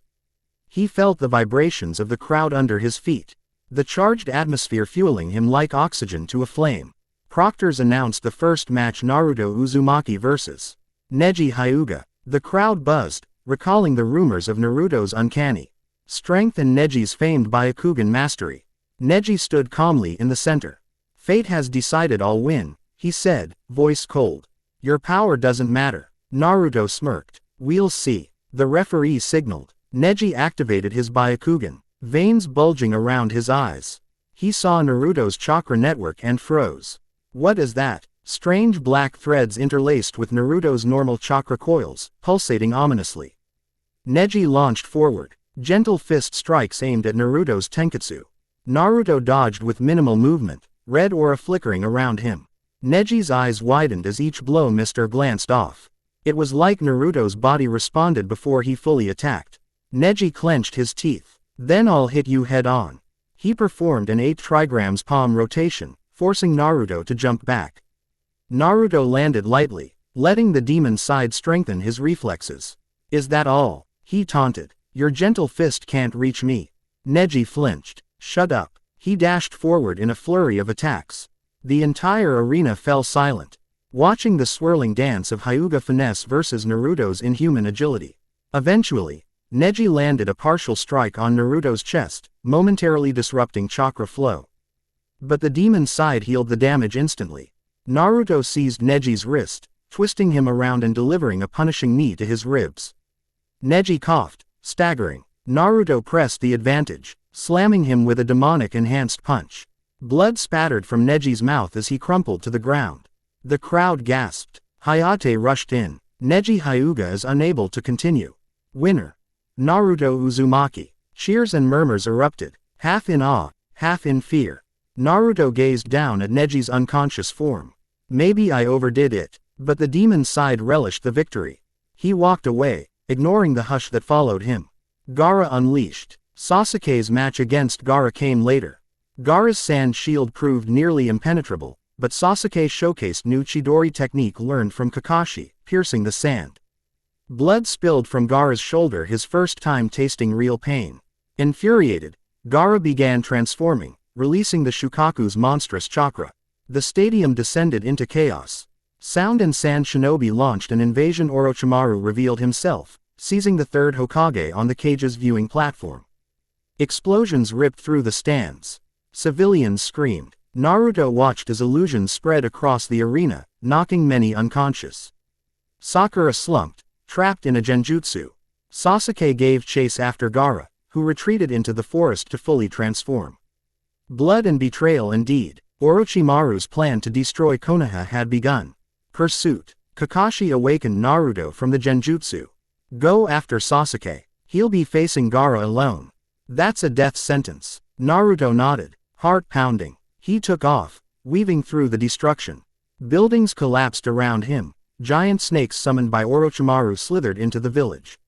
He saw Haku assisting Leaf forces. Ice mirrors blocking swarms of sound shinobi.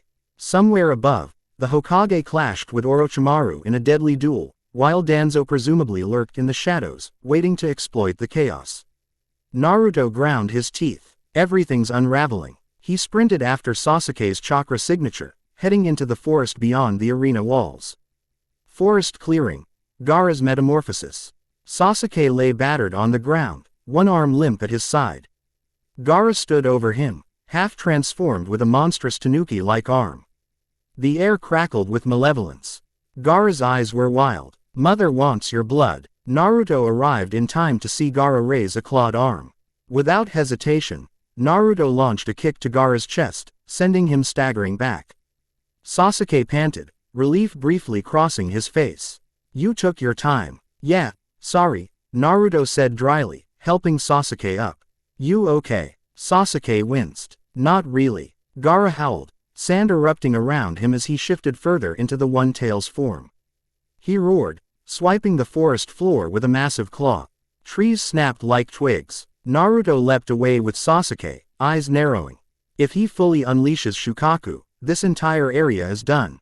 The demon inside Naruto sensed the Biju's power, itching for a fight. Let me devour him. Naruto set Sasuke down gently. Watch this. Channeling his demon chakra, Naruto rushed Gaara. He weaved through the thrashing sand, landing a thunderous blow to Gaara's monstrous arm. The sand monster roared, reeling from the impact. Gaara's eyes flicked with shock, as if he couldn't believe someone could match him. Naruto continued the assault, smashing through layers of sand, drawing closer to Gaara's human form. Each strike battered him, sending waves of chakra rippling. Gaara cried out in pain. The One-Tail emerging further, struggling to maintain cohesion. Finally, Naruto forced his way through the swirling sand, grabbing Gaara by the face. Their eyes locked. For a heartbeat, Naruto saw the terrified child behind the monster. He hesitated a moment of shared understanding. Then, with a final surge of demonic energy, he slammed Gaara to the ground. The sand crumbled away, revealing the beaten sand ninja. Gasping for breath, Gaara stared at Naruto in disbelief. Why are you so strong? Naruto exhaled, letting the aura subside. Because I fight for myself and for those I choose to protect. You rely on fear. That's your weakness. Gaara went limp, tears slipping down his face. Alone? I was always alone. I thought killing was the only way. Naruto's eyes flickered with empathy. Then choose differently. Sasuke, half unconscious, watched Naruto in stunned silence. What did I just witness? He took down Gaara, a Jinchuriki, practically single-handed. Collapse of Orochimaru's plan. In the aftermath, Orochimaru's invasion partially failed. The third Hokage sacrificed himself to seal Orochimaru's arms, crippling the rogue Sannin's jutsu capabilities. Sound and Sand retreated in disarray. Gaara was carried away by Temari and Kankuro. Danzo remained hidden, biding his time. Konoha lay in ruins, casualties high, but not destroyed. As medics tended the wounded, rumors spread that Naruto had subdued Gaara. Some whispered that Naruto might be as fearsome as Orochimaru or even more. Sakura found Naruto in the rubble, battered but alive. She threw her arms around him, sobbing. You're safe. He patted her back, noticing Sasuke standing nearby with a conflicted expression. He's seen my power, and he hates that he's weaker. Haku limped over, relief shining in his eyes. You survived, Naruto. Naruto nodded, scanning the wreckage. We lost the Hokage. Orochimaru escaped. This is only the beginning. Betrayal in the aftermath. While the village mourned Hiruzen Sarutobi's death, a chilling discovery was made. Leaf shinobi who had been secretly aiding Orochimaru, perhaps manipulated by promises of power. A handful were captured, though many died in the chaos. This betrayal struck Konoha to its core, fueling paranoia and suspicion. Tsunade, the legendary Sannin, was named the next Hokage after some deliberation. She arrived days later to accept the role, bringing her medical expertise to help the wounded. She took special note of Naruto's rapid healing, raising an eyebrow at the abnormality. Jinchuriki or not, that's advanced even by Nine-Tails standards. Naruto's apartment. Late night. In the quiet aftermath, Naruto sat on his bed, replaying the battle with Gaara, the infiltration by Orochimaru, the downfall of the third Hokage. So much destruction, and I barely used a fraction of Muzan's full might. He realized he was still holding back, both from the world and perhaps from himself. A soft knock came at his door. He opened it to find Hinata, trembling, tears in her eyes. Naruto-kun, I heard you were hurt. I just wanted to check. He stepped aside, letting her in. I'm fine. She glanced around the sparse room, noticing bandages on his arms. Swallowing, she approached, voice shaking. I can help bandage you better. That is, if you let me. Naruto nodded slowly. She sat him down, carefully unwinding the ragged strips and reapplying fresh ones. Her hands trembled, but her touch was gentle. At one point, she glanced up, tears brimming. I'm sorry, so many died. The Hokage. She broke off, burying her face against his shoulder. Naruto felt a pang of empathy. He stroked her hair softly, letting her cry. The demon's side threatened to scoff at such weakness, but he found himself comforting her. It'll be all right, he said quietly, unsure if he believed it. We'll rebuild. She lifted her head, eyes wet. A sudden impulse took her. She leaned in, pressing a tentative kiss to his cheek. Heat flooded her face as she drew back. I'm sorry, He put a finger to her lips. Don't apologize. Then, gently, he cupped her chin and leaned in, capturing her lips in a soft kiss. She let out a shaky sigh, melting into it, tears still on her lashes. For a moment, time froze. Their warm breath mingled, the tragedy outside overshadowed by a fragile spark of tenderness. When they parted, Hinata's cheeks were crimson, but a small smile touched her lips. She left soon after, heart pounding, promising she'd bring medicine tomorrow. Naruto closed the door, exhaling. Sakura, Anko, now Hinata. Why do they cling to me? Part of him relished the attention, the devotion. Another part remembered that attachments had been Muzan's downfall in some twisted way through the combined attachments of demon slayers forging alliances. Or was it just my own arrogance? He looked at the moon outside the window. The village was fractured. Orochimaru lurked. The Akatsuki would surely move at some point. Danzo's route grew bolder, and Gaara, a fellow Jinchuriki, had tasted defeat at Naruto's hands. A collision course was set. My power grows each day, Naruto thought, but so do my enemies. He smiled faintly. There was still blood to be spilled, betrayal lurking around every corner. A swirl of resolve filled him. Let them come. I'll show them the true meaning of a demon lord. Thus, even with Konoha in mourning and dark clouds gathering on the horizon, Naruto felt alive. The next moves were his to make, and the world would soon tremble at his footsteps. End of Chapter 3. Chapter 4. Demon's Reign begins. The moon hung low over Konoha's charred rooftops, bathing the ruins in a pale glow. Weeks had passed since the failed invasion by Orochimaru. Though the village still bore scars, collapsed walls, scorched streets, and the memory of the third Hokage's funeral, life pressed on with a grim resilience. Shinobi repaired what they could, civilians reopened shops, and a quiet determination seeped into the hearts of everyone who remained. Naruto Uzumaki stood on the rim of a broken fountain in one of the empty courtyards. Night wind ruffled his hair as he gazed at the remnants of destruction. He could still smell the faint tang of ash and see the char marks on nearby buildings. Yet, in the darkness, he felt more alive than ever. Muzan's power, coiled in his core, pulsed in perfect rhythm with his heart. Its promise of unfettered strength gnawed at his every waking thought. A gentle tapping of sandals approached from behind. He didn't turn. He already recognized her unique chakra signature. Sakura stopped a few steps away, pressing a hand to her chest. Couldn't sleep either, she asked softly. He shook his head, too restless. Her gaze drifted to the broken cobblestone beneath the fountain. I miss how this place looked before, she murmured. Everything feels different now. Naruto closed his eyes for a moment. He felt the swirl of her emotions: hope, fear, fondness. In the aftermath of the invasion, she'd stayed close to him, yet he sensed her uncertainty. Change is inevitable, he said. We adapt or we break. She hesitated, then touched his arm gently. Have you felt the same since that day with Gaara? He let out a low chuckle. No, something's changed in me, Sakura. Fighting Gaara opened my eyes to possibilities. She frowned, searching his face. You're stronger than ever, but also more distant. I'm worried about you. He gave her a sidelong glance. Part of him wanted to reassure her with warmth and gentleness, as the old Naruto might have done. Another part Muzan's part told him such comfort was weakness. With an effort, he lifted his hand to cup her cheek. "Don't worry," he said quietly. "I'm still here." In the moonlight, Shish. He looked torn between leaning into his touch and stepping away. Before she could decide, a swirl of leaves carried a presence into the courtyard. In a flash, the pink-haired Kunoichi and Naruto both spun to face the intruder. Kakashi Hatake emerged from the shadows, eye curved in a polite smile behind his mask. "There you are. Lady Tsunade wants a word with you both."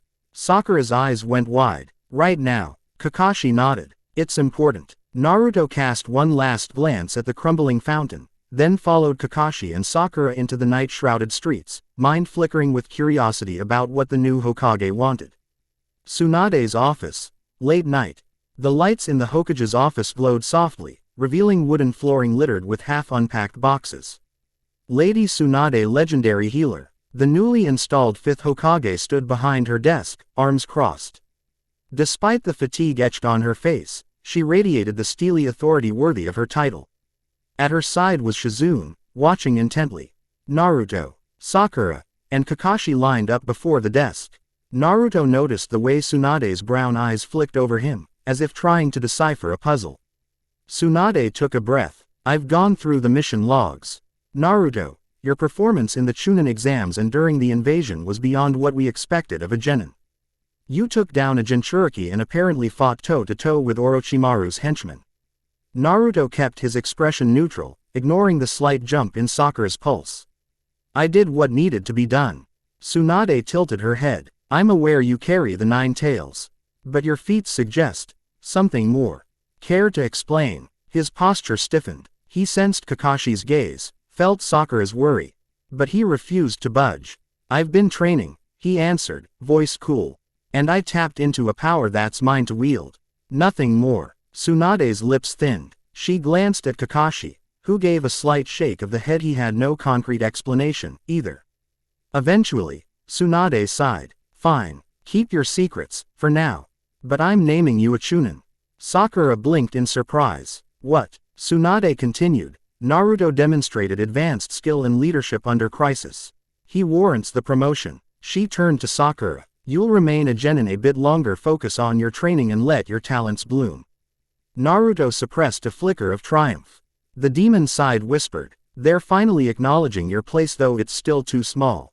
But he forced his face to remain calm. "Thank you, Lady Tsunade."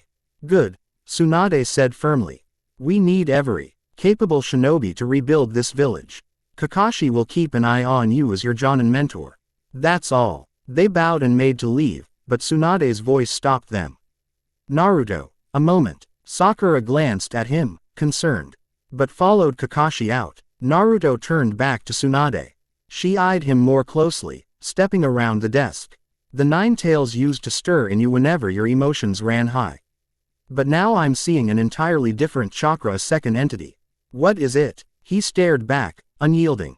"I can't say." She studied his face, then offered a faint nod. "Fine. Just know that if your other power threatens this village, I won't hesitate to stop you." Naruto's jaw tightened. There was a flicker of challenge in his eyes. "Understood." Pav. Danzo, Root Subterranean Hall. Far below Konoha's surface, Danzo Shimura stood in a spacious chamber lit by torches. Several masked Root operatives lined the walls. Danzo's single visible eye flickered with anticipation as he listened to the latest intelligence about Naruto's promotion.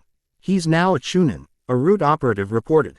Tsunade invests faith in him, but remains wary. She suspects something beyond the 9 tails. Danzo took a measured breath. "We attempted direct confrontation before. He killed one of our men without hesitation. That approach is unwise now." His hand tightened on his cane. "We need a subtler method." An operative spoke up. "We've also observed that Naruto has formed close connections with certain individuals: Haruno Sakura, Hyuga Hinata, Mitarashi Anko. Exploiting those ties might make him vulnerable." Danzo's face remained impassive. "We must isolate him. If he forms a faction loyal only to himself, it could threaten the village's stability. Root will not permit that." He turned away, voice echoing in the chamber. "Keep watching. Find any weakness." Training grounds. Dawn. Naruto found Sakura there, practicing chakra control by the river's edge. The early sunlight cast copper glints across her pink hair. She sent a small wave in greeting. Despite her frustration at remaining a genin, she seemed determined to improve. He admired that. He hopped down a rocky ledge to join her. Working hard, she nodded. I want to catch up to you and Sasuke. A faint scowl clouded her eyes. He's been distant ever since the curse mark. Kakashi-sensei is doing what he can, but I'm worried. Naruto remembered Sasuke's haunted stare after Gaara's defeat. Jealousy mixed with self-loathing. He's chasing power. That path can be dangerous. Her gaze flickered. You'd know all about that. He stiffened. The demon inside him stirred. Part of him bristled at the insinuation that he was no better than Sasuke's desperation. Another part recognized the kernel of truth in her words. Maybe. She studied him a moment, then exhaled. I'm sorry. I didn't mean. He cut her off gently. I get it. They lapsed into silence. Sakura returned to her exercises, channeling chakra into her feet as she walked carefully across the water's surface. Naruto sat on the riverbank, letting his senses expand. The hush of the forest, the trickle of water, he tried to find calm. Amid the demon's constant whisper for dominion, a flash of movement along the tree line made him tense. But the figure that emerged was Anko, casual as ever. She wore her signature coat half-zipped, fishnet top beneath. A crooked grin split her face. Spying on me, Naruto teased. Just passing by, she said, stepping onto the water as if it were solid ground. She winked at Sakura in greeting. Saw you two slacking off. Sakura flushed. We're training. Anko shrugged, then turned her attention to Naruto. The tension in the air was palpable. Sakura clearly picked up on the unspoken chemistry between them. Lady Tsunade wants to send a few teams on higher-tier missions soon, Anko informed. She might pick you. Think you're ready? Naruto rose to his feet. I'm more than ready. Anko's eyes gleamed, and a subtle, teasing smile curved her lips. I'll hold you to that, she said, before throwing a playful look at Sakura. Don't let him hog all the glory. With that, she bounded away, leaving a swirl of unsettled air and a pointed hush in her wake. Sakura stared after her, then turned to Naruto with 1,000 questions shining in her eyes. You and Anko, she began, cheeks warming. He faced her quietly, then shrugged. We have an understanding. Her lips parted, but no words came out. After a moment, she simply nodded, a flicker of hurt ghosting across her face. She turned back to her training with renewed focus, as if channeling her tangled emotions into each step across the water. Mission briefing. Hokage's office. By midday, Naruto arrived at Tsunade's office alongside Sakura, Hinata, Shikamaru, and Haku. They'd been summoned for a briefing on a B-rank mission. Tsunade, arms folded over her chest, stood behind her desk. Shizune held a scroll detailing the assignment. This mission is to safeguard a supply caravan traveling from the Land of Fire to the Land of Frost, Tsunade explained. Bandits, possibly rogue shinobi, have been sighted along the route. I want you 5 to handle it. Naruto scanned the group. He was the only chunin among them.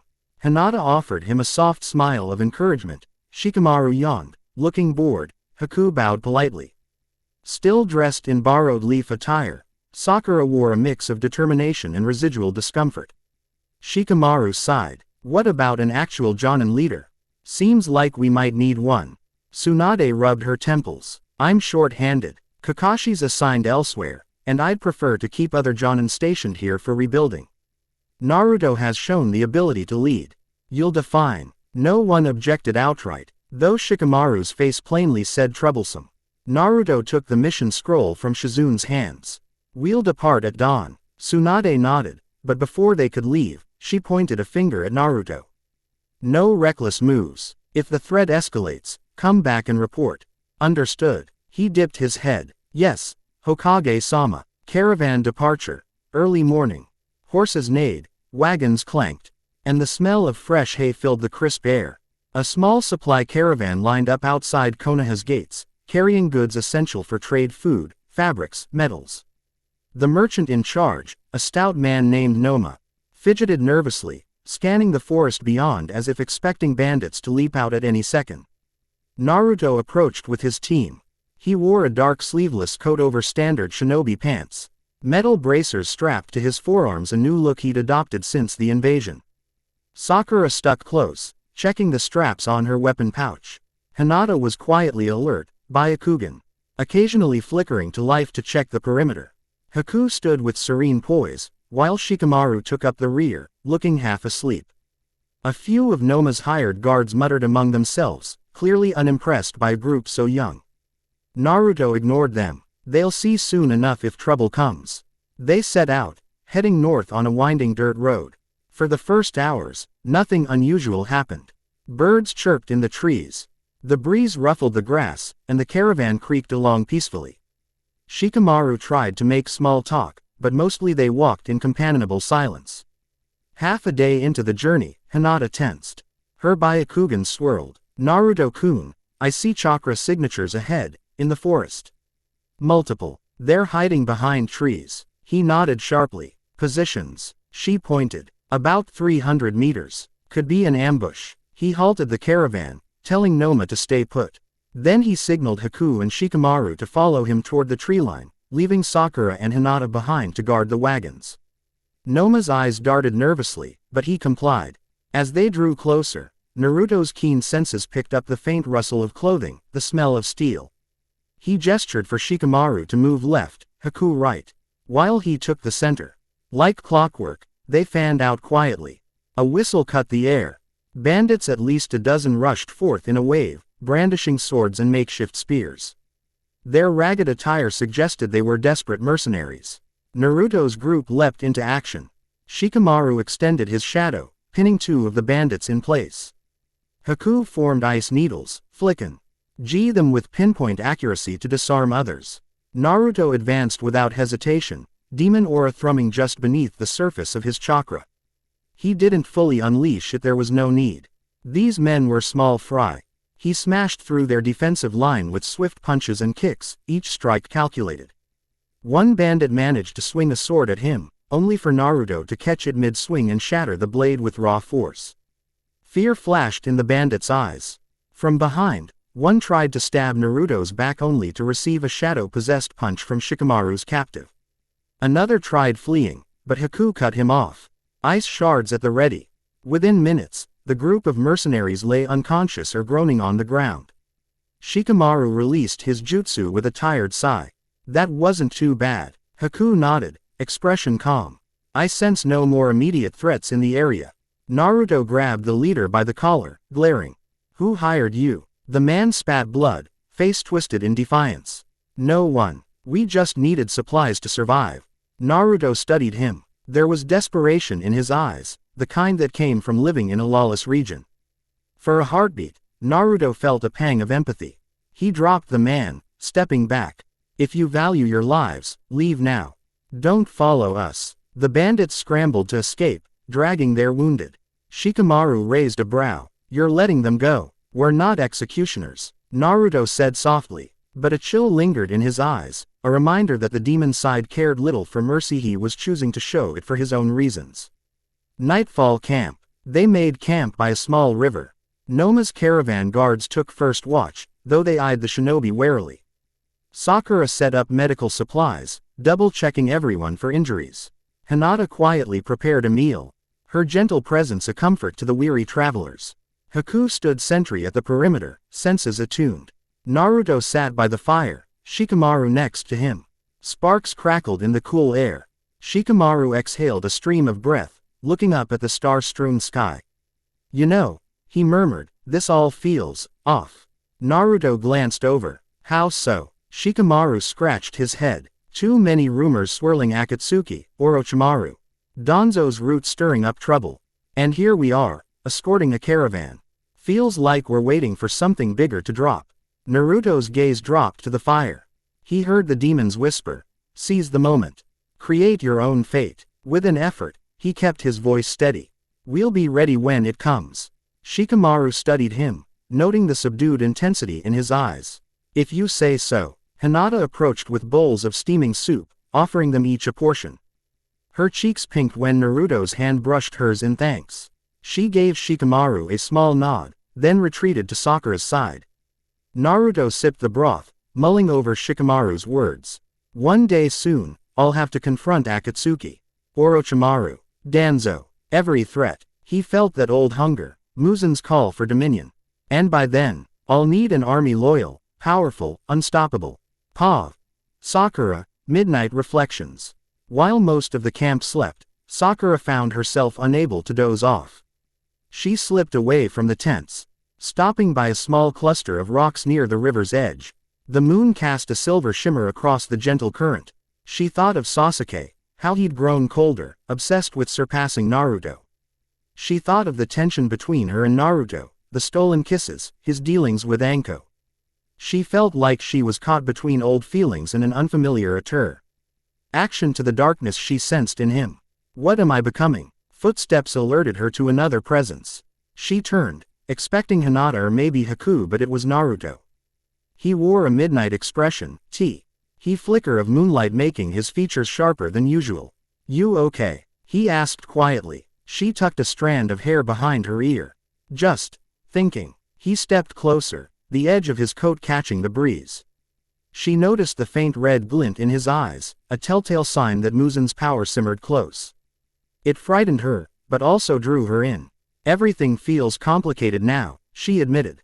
After the invasion, I see how easily the world can break. Naruto's gaze lingered on her. It won't break if we become strong enough. She searched his face. Strong enough, or monstrous enough. He stilled. The question hung, raw and honest. A swirl of conflicting emotions filled his eyes. The human piece that once desperately wanted acknowledgement, and the demon lord's hunger for absolute power. She placed a trembling hand on his chest, feeling the steady thump of his heart. I'm not saying you're a monster, Naruto. But something, it scares me. He caught her wrist gently, voice low. I won't lie, there's a darkness in me. But I haven't forgotten who I am.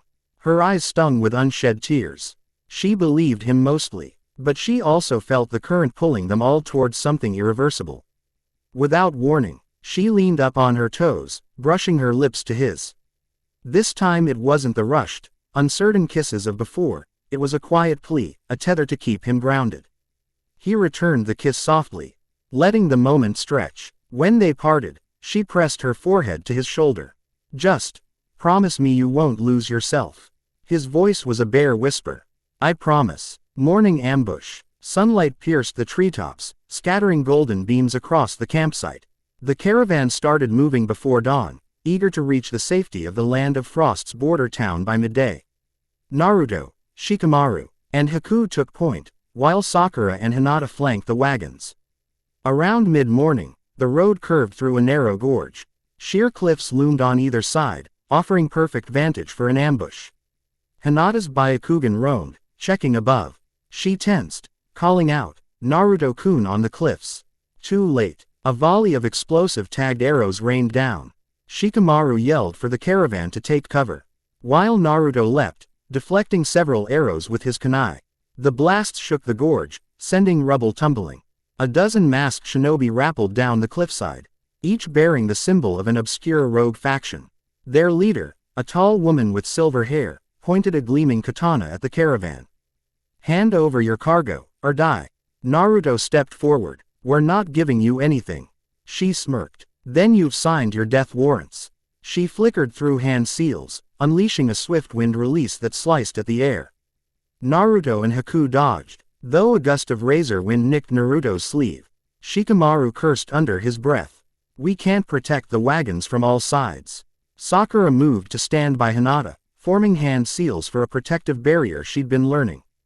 Hinata, alongside her, rotated into a partial gentle fist stance, scanning for hidden threats. Naruto inhaled, letting demonic chakra rise. He channeled it carefully just enough to boost his speed. In a blur, he was among the rogues, disarming two with bone-rattling blows.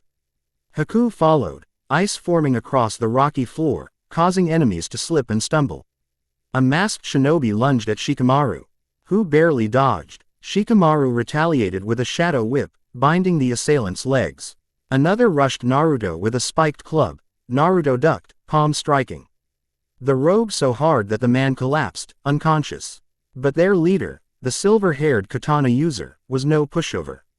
She clashed with Haku's ice needles, weaving around each projectile gracefully. Her blade flickered with swirling wind chakra, slicing through the ice. Haku leapt back, eyes narrowing. She was skilled. Naruto jumped in, meeting her sword with a kunai. Sparks flew as wind-laced steel met demon-laced metal. Her eyes widened in surprise at the weight behind his blow. With a snarl, she aimed a slash at his chest. He twisted aside, ignoring the hiss of wind that grazed his skin. He hammered a punch into her side, sending her skidding back. She coughed, glaring at him. "You're no ordinary shinobi." He said nothing, heart pounding. He felt Muzan's power urging him to end this swiftly, to show no mercy. But he didn't want to trigger suspicion in front of everyone, especially Sakura and Hinata. Instead, he let a thin coil of demonic chakra lace his next strike. When she dashed forward, aiming a thrust, Naruto sidestepped and struck with an open palm. A crimson spark flared, and the impact cracked her katana in half. She gasped, stumbling, blood seeping from her mouth. Nearby, the rest of the rogues either lay defeated or fled. Shikamaru exhaled a sigh of relief. Haku scanned the area, confirming no more threats. The silver-haired woman, kneeling, glared at Naruto with hate. "How?" Naruto glowered down at her. "Leave, now." She spat blood. "The land of frost belongs to us." "You won't." But before she could finish, she passed out. Shikamaru rolled his eyes. "Troublesome. She'll probably come after us again." Naruto's gaze flicked over the wreckage, mind spinning. "If I keep letting enemies go, they may unite against me one day." The demon side hissed that it would be simpler to kill them all or convert the strongest to his ranks. Yet, not here, not now. He gave the command to bind the surviving rogues, planning to hand them over to authorities in the next town. Arrival in the land of frost. The caravan finally crossed the border, entering a sprawling settlement nestled in a cold valley. Snow dusted the rooftops, and a chill wind brushed their cheeks. Noma sighed in relief. "Safe at last," he murmured, handing a sealed document to Naruto. "Thank you." They found the local magistrate's office and turned over the rogue shinobi, who would stand trial. After ensuring the caravan's goods were safely delivered, Naruto and his team gathered at a modest inn for the night. Mission accomplished. Inside the inn's small common room, they sat around a table. Steam rose from mugs of warm tea, a welcome comfort against the frosty air outside. Noma's payment had included free lodging, so at least they had a place to rest. Shikamaru leaned back, swirling tea in his cup. "All right, so we're done here. Do we head straight back tomorrow?" Naruto nodded. "Probably. I want to file the report with Tsunade as soon as possible." Haku sat quietly, sipping tea. Sakura and Hinata conversed in low voices. The group seemed subdued, the tension of multiple ambushes still clinging to their nerves. After a while, Shikamaru and Haku excused themselves secure extra provisions for the return trip. Hinata yawned, deciding to retire early. That left Naruto and Sakura alone at the table. She fiddled with her cup. "You fought so efficiently back there. It was almost scary how easily you crushed that leader's sword." He met her eyes. "I did what I had to." She drew in a breath. "Naruto, you can trust me, you know. If there's something about your that's beyond normal, I'm here to help." His jaw tightened. He wanted to confide in her but feared the demon's secrets would fracture everything. "Some things are better left alone," he said, voice low. She looked hurt but didn't push further. A moment of silence passed before she forced a small smile. "Let's get some rest. We leave early." Midnight in the inn, Naruto's paw. He found no rest. The demon's aura churned inside him, his mind buzzing with regrets and ambitions. In a restless move, he slipped out of his room, padding down the wooden corridor. The inn was quiet, only the faint whistle of wind beyond the windows. At the far end of the hall stood another door.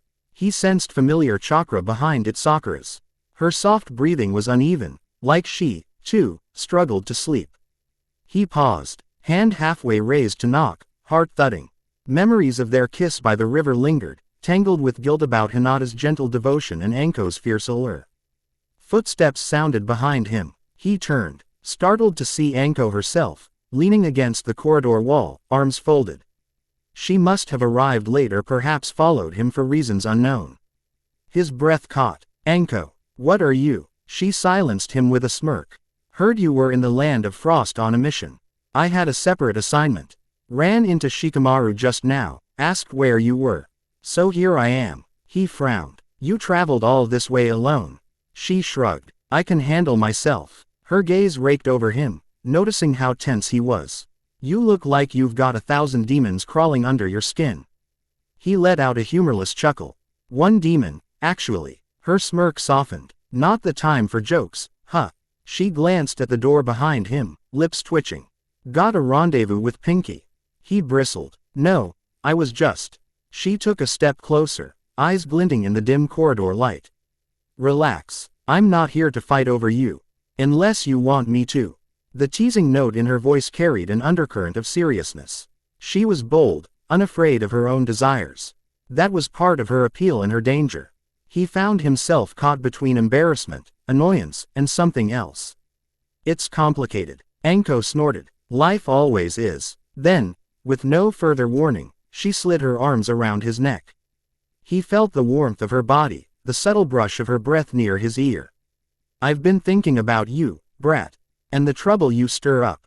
Her voice dropped lower. Maybe I like it. His pulse quickened. We're in an inn full of people, he murmured, though his arms somehow found their way around her waist. She smelled of dango and metal.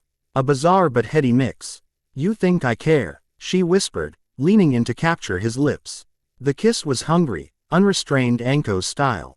He responded, tension coiling into heat. Her nails grazed his shoulders, sending sparks through his skin. But a creak behind them made him pull away. The door to Sakura's room opened a crack. Her startled gasp echoed in the silence. Anko shot a glance over his shoulder, raising an eyebrow but not moving away. Sakura's face reddened, a flash of hurt and shock in her eyes. Naruto, she whispered, voice trembling. Then she backed into her room, door closing quickly. Naruto exhaled, heart pounding. He gently extricated himself from Anko's grip, guilt twisting in his gut. I need to go after her. Anko shrugged, clearly unbothered by the drama. Suit yourself. I'll wait somewhere more private. She brushed past him, winking as she disappeared down the hallway. He stood there, torn between acing Sakura and following Anko's reckless invitation. After a moment's hesitation, he knocked on Sakura's door, softly calling her name. No response. He tried the handle locked. His hand fell to his side. Damn it. The demon side chuckled at his predicament, relishing the chaos in his personal life. With a muttered curse, he stormed off to find Anko. He'd deal with Sakura later, once emotions had cooled. Returned to Konoha. Tension hung thick on the journey back. Sakura maintained a polite distance, talking only when necessary. Hinata noticed the strain, but Naruto offered no explanation. Anko had vanished by morning, leaving behind only cryptic instructions for him to keep in touch. Shikamaru, sensing drama, decided not to pry. When they finally reached the village gates, twilight spread across the sky, coloring the horizon in pale oranges. Relief flickered across the caravan's faces. Naruto and his squad parted ways with Noma, heading straight for the Hokage Tower to report. Tsunade listened intently, then nodded. Good work. Another success. She studied Naruto's face. Any complications? He gave a clipped summary of the two ambushes. We handled them. No casualties on our side. Tsunade's gaze flickered to Sakura, noticing her stiff posture. But she said nothing, eventually dismissing them. Get some rest. We'll have more missions soon. Gathering storm. Village undercurrents. Konoha's reconstruction continued under Tsunade's leadership. Night after night, Naruto trained in secluded corners, refining his demonic abilities. He toyed with the idea of forging a hidden faction like Muzan's 12 Kazuki in the old world to serve as his handpicked elite. He hadn't turned anyone yet, but the notion simmered, tempting him. Meanwhile, Sasuke grew increasingly frustrated, overshadowed by Naruto's leaps in power. His curse mark flared unpredictably, leaving him in agony or fueling bursts of aggression. Orochimaru's silent promise of Eater strength loomed in Sasuke's thoughts, luring him down a dark path. Danzo's roots spread quiet feelers, seeking to undermine Naruto or bend him to their cause. Agents whispered to discontented shinobi, sowing seeds of distrust. They planned to strike when the moment was right. Even the Akatsuki began moving behind the scenes. Rumors circulated of a red clouded cloak spotted near the Land of Rivers. Their interest in the Nine Tails host was no secret. The question was when they'd act. And above it all, Tsunade tried to hold the village together while mourning the third Hokage's loss. She say, NSED Naruto's power might protect Konoha, but also feared the damage if it ever turned on them. Pav. Sasuke Uchiha. Moonlit rooftops. Sasuke perched on a slanted rooftop, battered from a recent spar with Kakashi. His cursed seal throbbed beneath the bandages on his neck. He pressed a hand there, teeth gritted. He remembered how Naruto had bested Gaara, how the entire stadium saw Naruto's unstoppable might. Why wasn't it me? The question ate at him. How am I still so weak? A swirl of leaves signaled a visitor. He turned, expecting Kakashi. Instead, he found a masked figure, voice smooth as silk. Sasuke Uchiha. I bring a message from Lord Orochimaru. Sasuke's stomach nodded. Get lost. The figure chuckled. He can give you the power you crave. You know it, unless you prefer to remain beneath Naruto Uzumaki's shadow. Rage flashed in Sasuke's eyes. The cursed seal flared. Shut up. But the figure kept talking, weaving seductive words. Orochimaru's knowledge, the secrets of the Mangekyo Sharingan, the promise of vengeance against Itachi, all within Sasuke's reach if he abandoned Konoha. The figure vanished, leaving a slip of paper behind. On it was a location beyond the village's borders. Sasuke stared at it, heart pounding. Power.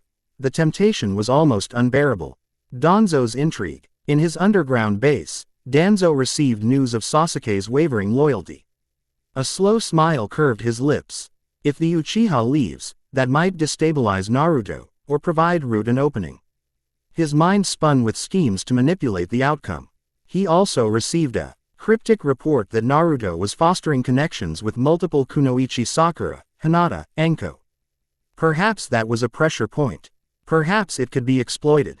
Danzo's single eye gleamed. If we fracture his relationships, we might corner him. Naruto's private struggle. Late that evening, Naruto wandered outside the village walls, finding a secluded training ground amid tall pines.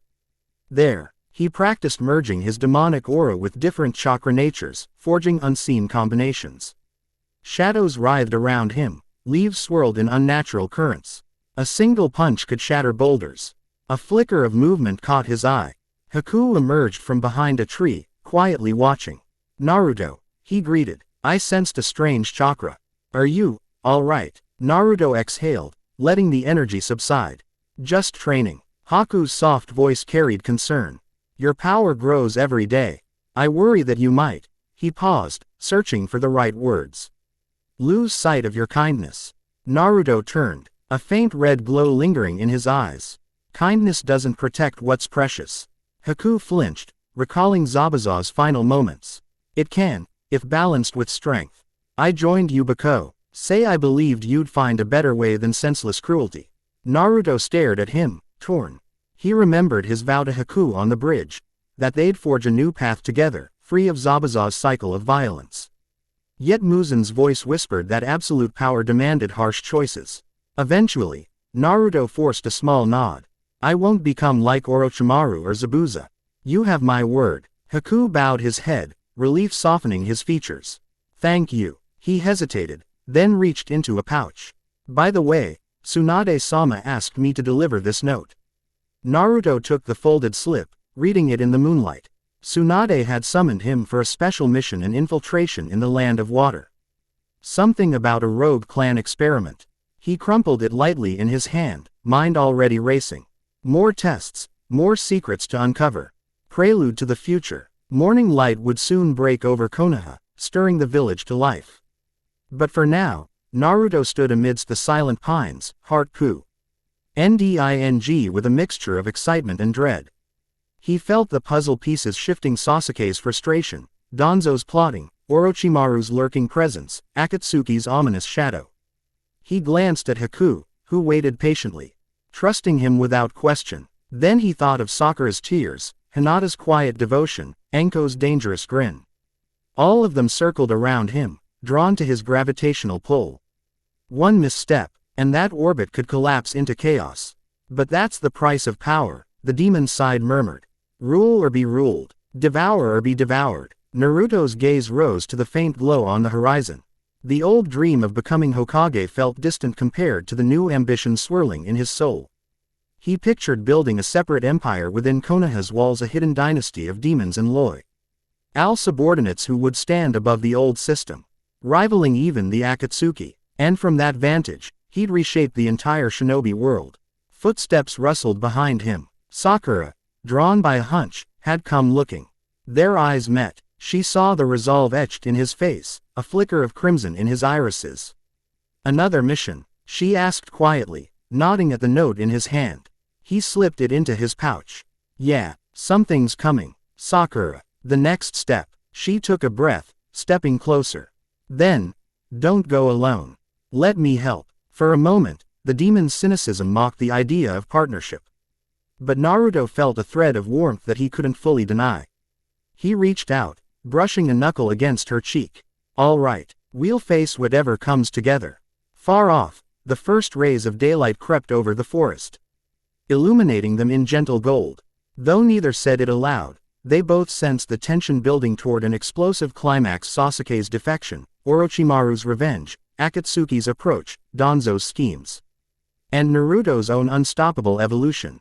At the crossroads of love, ambition, and secrets older than the Leaf Village itself, Naruto stood on the verge of claiming a new reign. One that might save the world, or plunge it into darkness. End of Chapter 4. Chapter 5. Godhood and Damnation. The sky over Konoha crackled with a dawn storm, heavy clouds churning as if Miro ringed the village's tumultuous undercurrents. Fat droplets of rain fell on half-rebuilt rooftops, washing away dust and debris from days of frenzied reconstruction. Despite the gloom, Lady Tsunade's W regime continued tirelessly scheduling missions, fortifying defenses, preparing for what everyone sensed was the next inevitable crisis. Naruto Uzumaki stood before the village gates with Sakura, Haku, and 2 other shinobi assigned to him for an urgent mission to the Land of Water. Tsunade had entrusted him with infiltration and intelligence gathering related to a rogue clan rumored to be experimenting with forbidden jutsu. There was talk of human modification, something that brought uneasy echoes of Orochimaru's cruelty. Hinata arrived to see them off, carrying a small satchel of herbal salves. She approached Naruto, cheeks flushed despite the rain. Be careful, she said softly, pressing the pouch into his hand. This might help if you're hurt. He nodded, tucking it away. She lingered, eyes flicking to Sakura, a silent question in them. Both women carried the tension of recent events. The awkwardness after Hinata caught glimpses of Naruto and Sakura's closeness, and the confusio triggered by Naruto's entanglement with Anko. Still, Hinata set aside her own misgivings to wish him well. Sakura gave a stiff but polite smile, glancing between them. She and Hinata had grown friendlier since the invasion, though an undercurrent of rivalry remained. Haku, standing a short distance off, pretended not to notice the emotional cross-currents swirling around Naruto. Tsunade appeared, stepping under the gate's overhang. Listen closely, she said.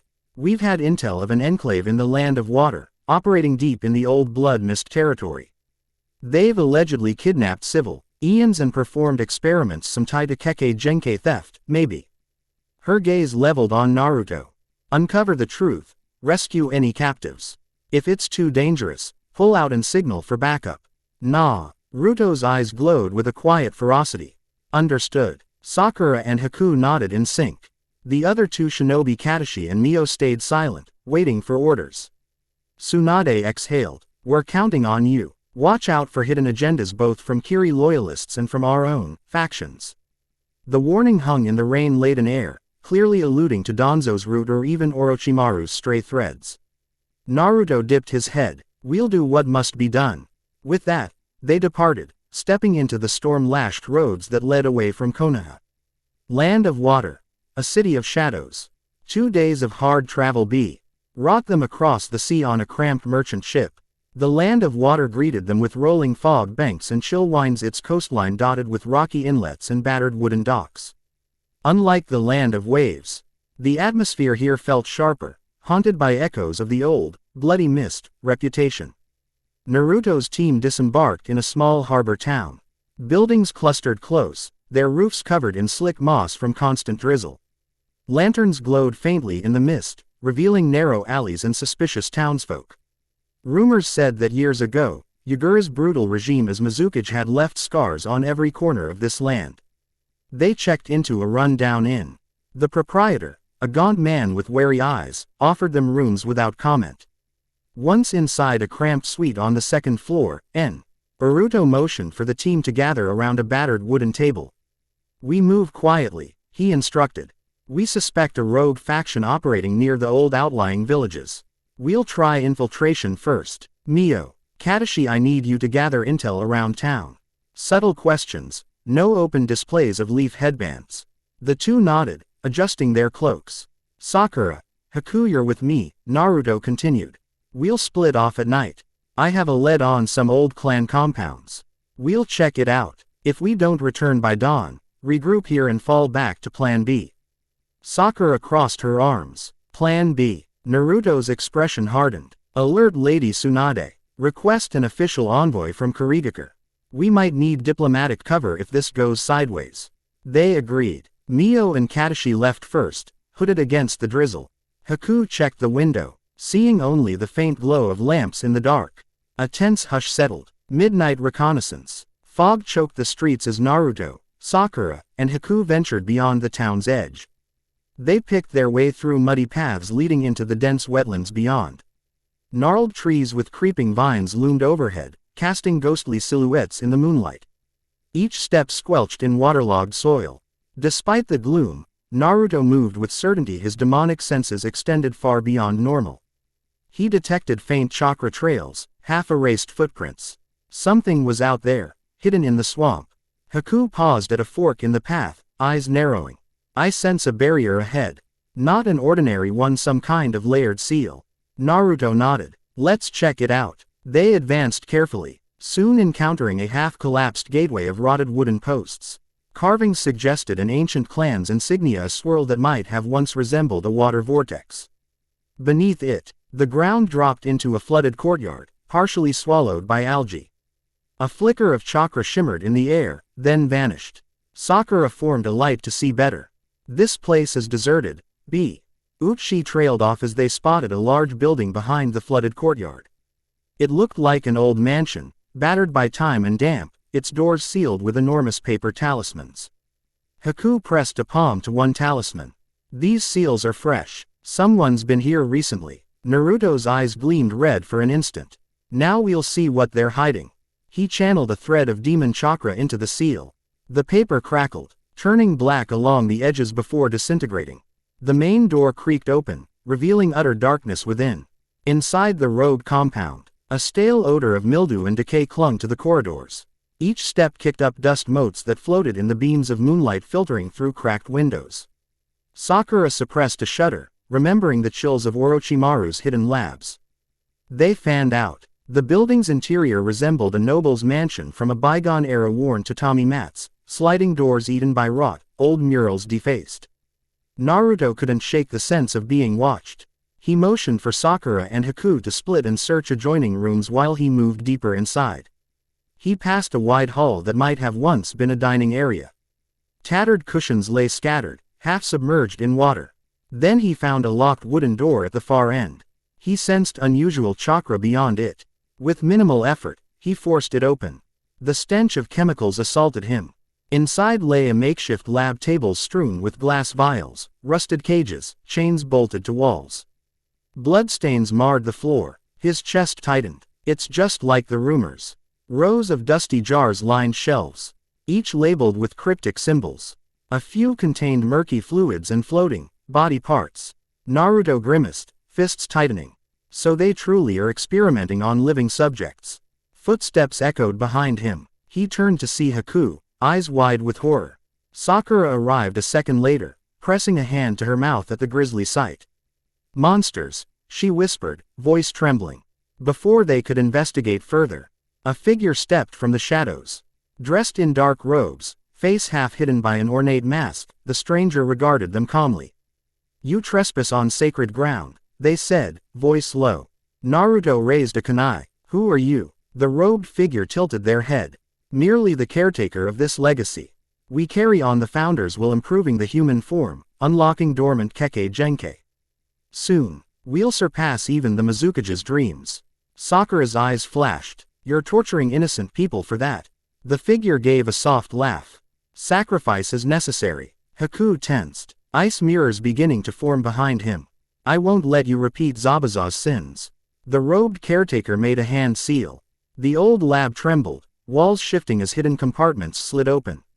Out stew. MB led half a dozen humanoid figures, pale-skinned test subjects with vacant eyes, each bearing grotesque surgical scars. They moved jerkily, like puppets with broken strings. Sakura gasped. They're alive. Naruto grimly realized these unfortunate souls had their chakras warped, forcibly spliced with stolen traits. They were no better than mindless husks. Kill them, the caretaker commanded, stepping back. The test subjects lurched forward, weapons strapped to their arms. Naruto and Haku sprang into action. Sakura hung back, forming medical chakra around her hands. If any of these thralls could be saved, she needed to try. But their inhuman strength quickly became apparent. One swung a malformed arm, knocking Haku aside with surprising force. Another slashed at Naruto's chest. He blocked with a forearm, feeling the demon aura shimmer to protect his skin. The caretaker calmly watched the chaos. Such resilient prototypes. My master's techniques are truly revolutionary. Naruto dodged a lunging thrall, feeling rage coil in his gut. This is beyond cruelty. He let the demon's side flare enough to deliver shattering punches, carefully subduing each thrall. The ones he struck collapsed, bones broken. Yet they didn't scream or react like normal humans. It was as if their pain receptors were dulled. Haku summoned ice needles, targeting pressure points to paralyze two more, preventing Hem from fighting without killing them outright. The caretaker's eyes widened at the display of skill. Suddenly, one of the thralls pinned Sakura against a metal table, arm blades trembling inches from her throat. She gasped, struggling. Naruto clenched his fist. No more playing around. A single burst of demonic speed, and he slammed into the thrall, snapping its arm blade. The thrall collapsed, twitching. Sakura scrambled away, panting. You dare disrupt our work. The caretaker spat, forming rapid hand seals. The air thickened with sickly chakra. Summoning circles glowed on the floor, releasing swirling green tendrils that lashed at Naruto and his allies. Haku conjured a barrier of ice, deflecting the first wave. Sakura backflipped, her eyes fierce, channeling medical chakra into a NTRATED blow that shattered one of the swirling tendrils. Naruto advanced on the caretaker. This ends now. But the caretaker smirked behind their mask. You have no idea what you've stumbled upon. My master has ties in every corner of the shinobi world, even inside your precious leaf. Naruto's blood ran cold. What do you mean? In answer, the caretaker performed a final hand seal, triggering a hidden mechanism. The floor rumbled, revealing a trapdoor. A swirl of watery darkness formed, sucking the caretaker inside a makeshift escape route. Wait. Naruto lunged, but too late. The caretaker vanished into the watery void, leaving behind the half-dead thralls. The swirling green tendrils dissipated, dropping to the floor like discarded rope. Silence fell, broken only by the ragged breathing of the subdued test subjects. Sakura knelt by one thrall, pressing glowing palms to its chest. Her face twisted in grief. There, beyond saving, vital organs spliced, chakra pathways fused like monstrous patchwork. Haku grimaced, brushing sweat from his brow. Can we free them from their misery? Naruto's jaw tightened. He sensed the flicker of demonic hunger, urging him to turn these broken shells into subordinates. No, they're too far gone. He nodded heavily. Do what you must. Sakura bit her lip, tears glistening. Gently, she administered lethal chakra to each thrall's heart, releasing them from torment. Haku bowed his head in silent respect for the victims. Naruto stared at the lab's blood-stained walls. Another hidden threat with ties to the leaf. He thought of Danzo, Orochimaru. The web of conspiracies strangling this world. I won't let them overshadow me. Confrontation at the inn. Dawn was graying the sky by the time they returned to their base in the harbor town. Rain continued its unrelenting patter. Naruto stomped up the inn's stairs, mind swirling with fury at what they'd discovered. In the second-floor suite, Mio and Katashi were already there, looking tense. We heard rumors about that clan compound, Katashi said quietly. Locals speak of missing people, vanishings at night. It aligns with what you found. Naruto nodded grimly. We found an active lab. The caretaker escaped. Something bigger is at play. Before they could strategize next steps, a masked figure stepped through the open window, landing silently. Everyone jumped, kunai drawn. But Naruto recognized that masked root. Danzo's agent. Sakura tensed, remembering Tsunade's warning. The root operative's voice was flat. We have orders to claim all research from the rogue clan's compound. You are to cease your investigation and hand over any documents or evidence. Naruto felt a spike of anger. On whose authority? Lord Danzo, the operative replied. The situation in the land of water is precarious. This research is to remain classified. Haku hissed in disbelief. Those people were tortured, and you want to bury it. The operative showed no emotion.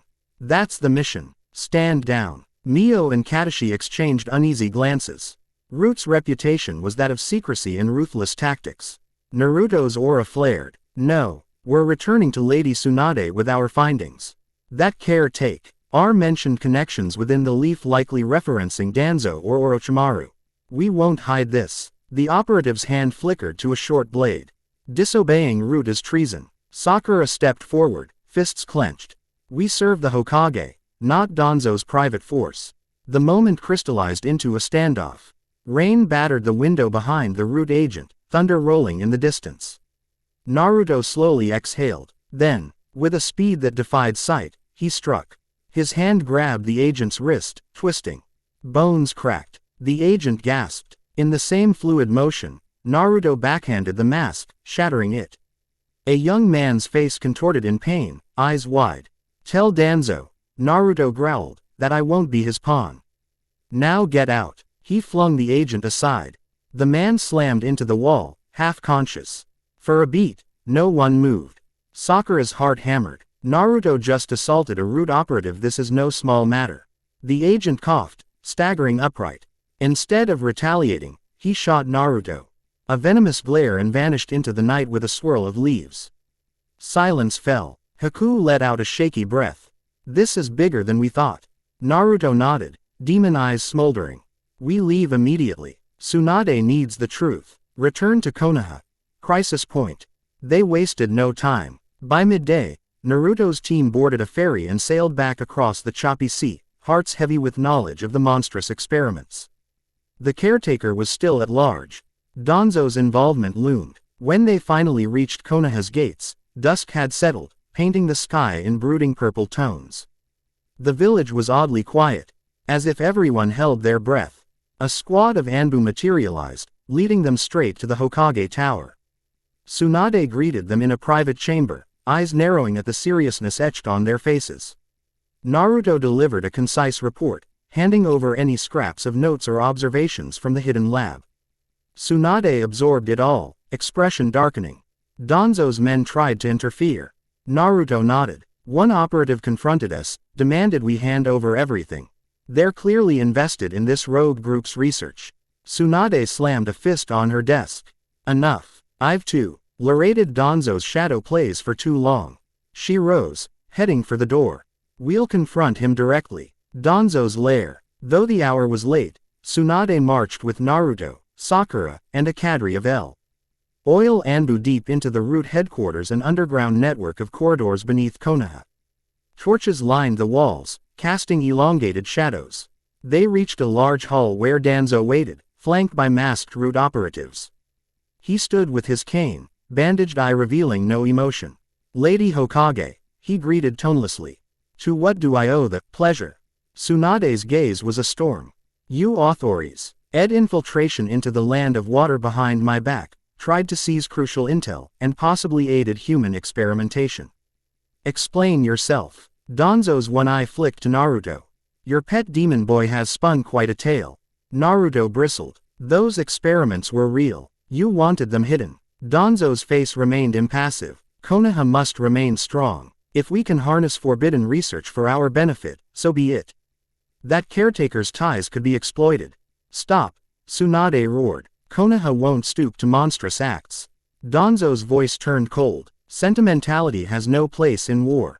We lost the third Hokage because he was too soft. The air thickened. Tsunade's fists shook with rage. Naruto stepped up, demon chakra crackling around him. Danzo's root operatives moved to protect their leader, forming a defensive circle. Tension soared, one spark away from open conflict. Stand down, Tsunade ordered her Anbu, though her voice trembled with fury. I intend to handle this, politically. But Danzo sneered, unmoved.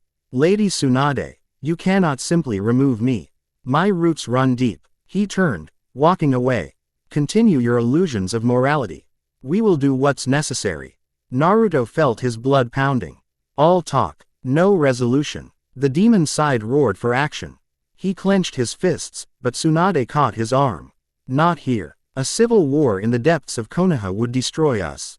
Naruto glared after Danzo. Next time, Sasuke's defection. A day later, the village reeled from new turmoil. Sasuke Uchiha had vanished, leaving only a terse note behind. Kakashi found it pinned to a trainee. Ing posted a cryptic message about seeking power to kill Itachi, about being done with the Leaf's empty promises. News spread like wildfire. Sakura trembled at the gate where Sasuke was last seen. Naruto arrived, heart sinking. He'd sensed Sasuke's resentment growing but never expected him to abandon Konoha so abruptly. Kakashi's voice was grim. He's gone to Orochimaru. I'm sure of it. Naruto's jaw tightened. Then I'll bring him back. Quote, Tsunade authorized an immediate retrieval squad. In a flash, Shikamaru, Hinata, Kiba, Haku, and others prepared to track Sasuke's trail. Naruto insisted on leading. As they set off, Sakura grabbed Naruto's sleeve, eyes brimming with tears. Bring him back, please. He placed a hand on her cheek. I will. Hunt in the forest borderlands. Sasuke's path led rough dense forests near the Fire Country border. Naruto's group pressed on, guided by Kiba's keen nose and Hinata's Byakugan. Soon they encountered Orochimaru's sound 4 elite subordinates blocking the way. A fierce battle erupted among the towering trees. One by one, Naruto's friends engaged the sound 4, creating openings for Naruto to push ahead. Hinata and Kiba faced a monstrous two-headed beast user. Haku and Shikamaru clashed with a cursed seal archer. The forest resounded with explosions, jutsu flares, and cries of combat. Naruto sprinted past, ignoring the minor bruises and cuts. He sensed Sasuke's signature further ahead, a swirl of cursed chakra that prickled his demon senses. Finally, he reached a clearing by a rushing river. There stood Sasuke, wearing a torn black outfit, the curse mark pulsating at his neck. Dark patterns snaked across his skin. He turned, Sharingan glowing with hatred and perhaps lingering sorrow. Naruto, Sasuke hissed. Go home. Naruto's breath caught at the sight of Sasuke's warped chakra. Why are you doing this? Sasuke's lips twisted. To get stronger. To kill my brother. Orochimaru can give me power the Leaf never could. Naruto clenched his fists. You don't need him. You're part of Team 7, part of us. A bitter laugh escaped Sasuke's throat.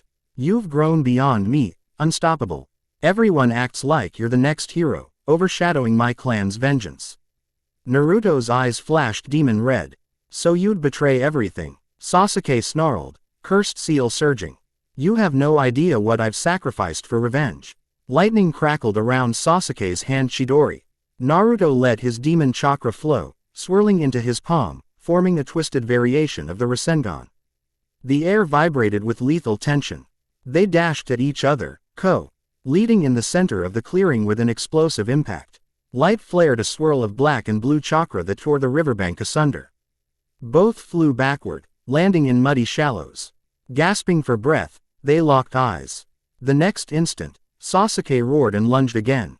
Naruto met him with equal force. Fists clashed, jutsu battered the surroundings. Trees snapped, water surged in violent waves. At one point, Sasuke's Chidori grazed Naruto's shoulder, drawing blood. The demon aura hissed, instantly regenerating the wound. Sasuke's eyes widened in disbelief. That's not the Nine Tails. What are you? Naruto pressed forward, nailing Sasuke with a punishing kick. I'm more than a Jinchuriki. And I won't let you throw your life away for Orochimaru. Sasuke coughed, staggering up. Blood trickled from his mouth. But a cruel smirk curved his lips. You can't stop me. Lightning danced around him again. He thrust a second Chidori, aimed at Naruto's heart. Naruto responded with a demon-infused strike, an echo of Rasengan. Energy crackled, forming a swirling vortex of destruction at the point of collision.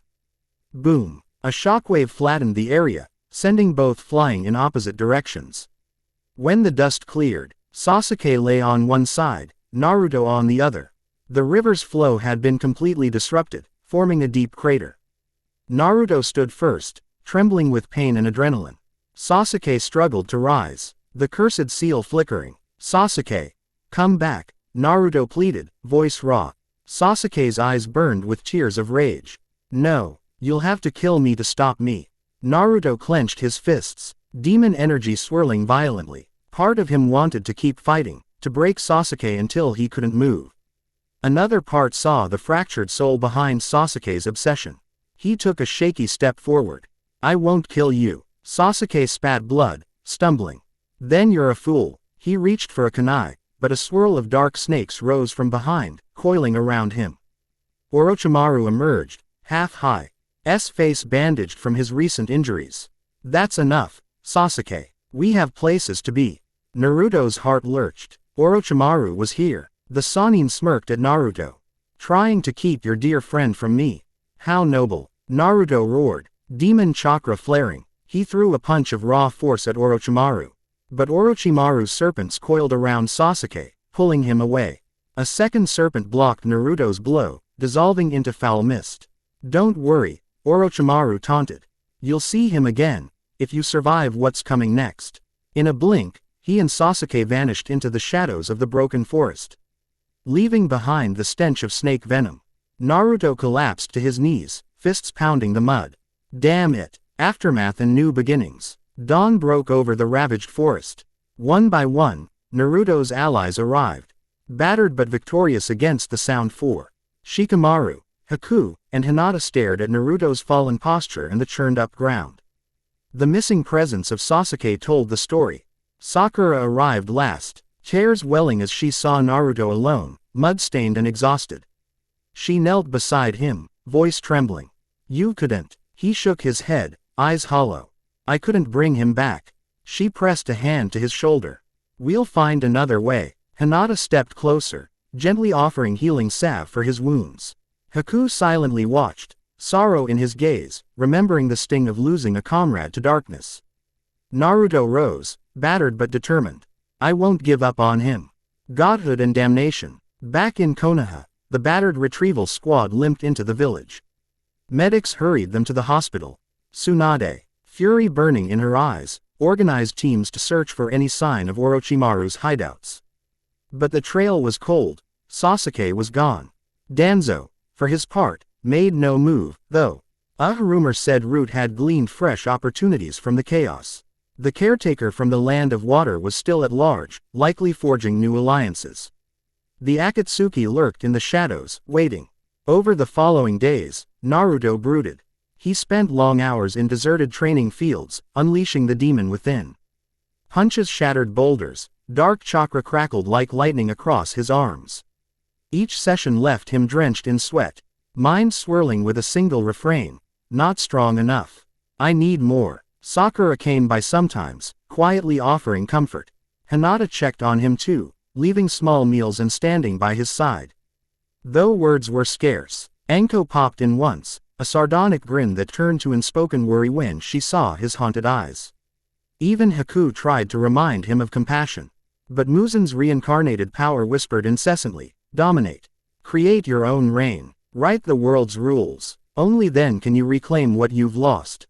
Late one evening, Naruto stood on the Hokage monument, gazing at the moonlit village.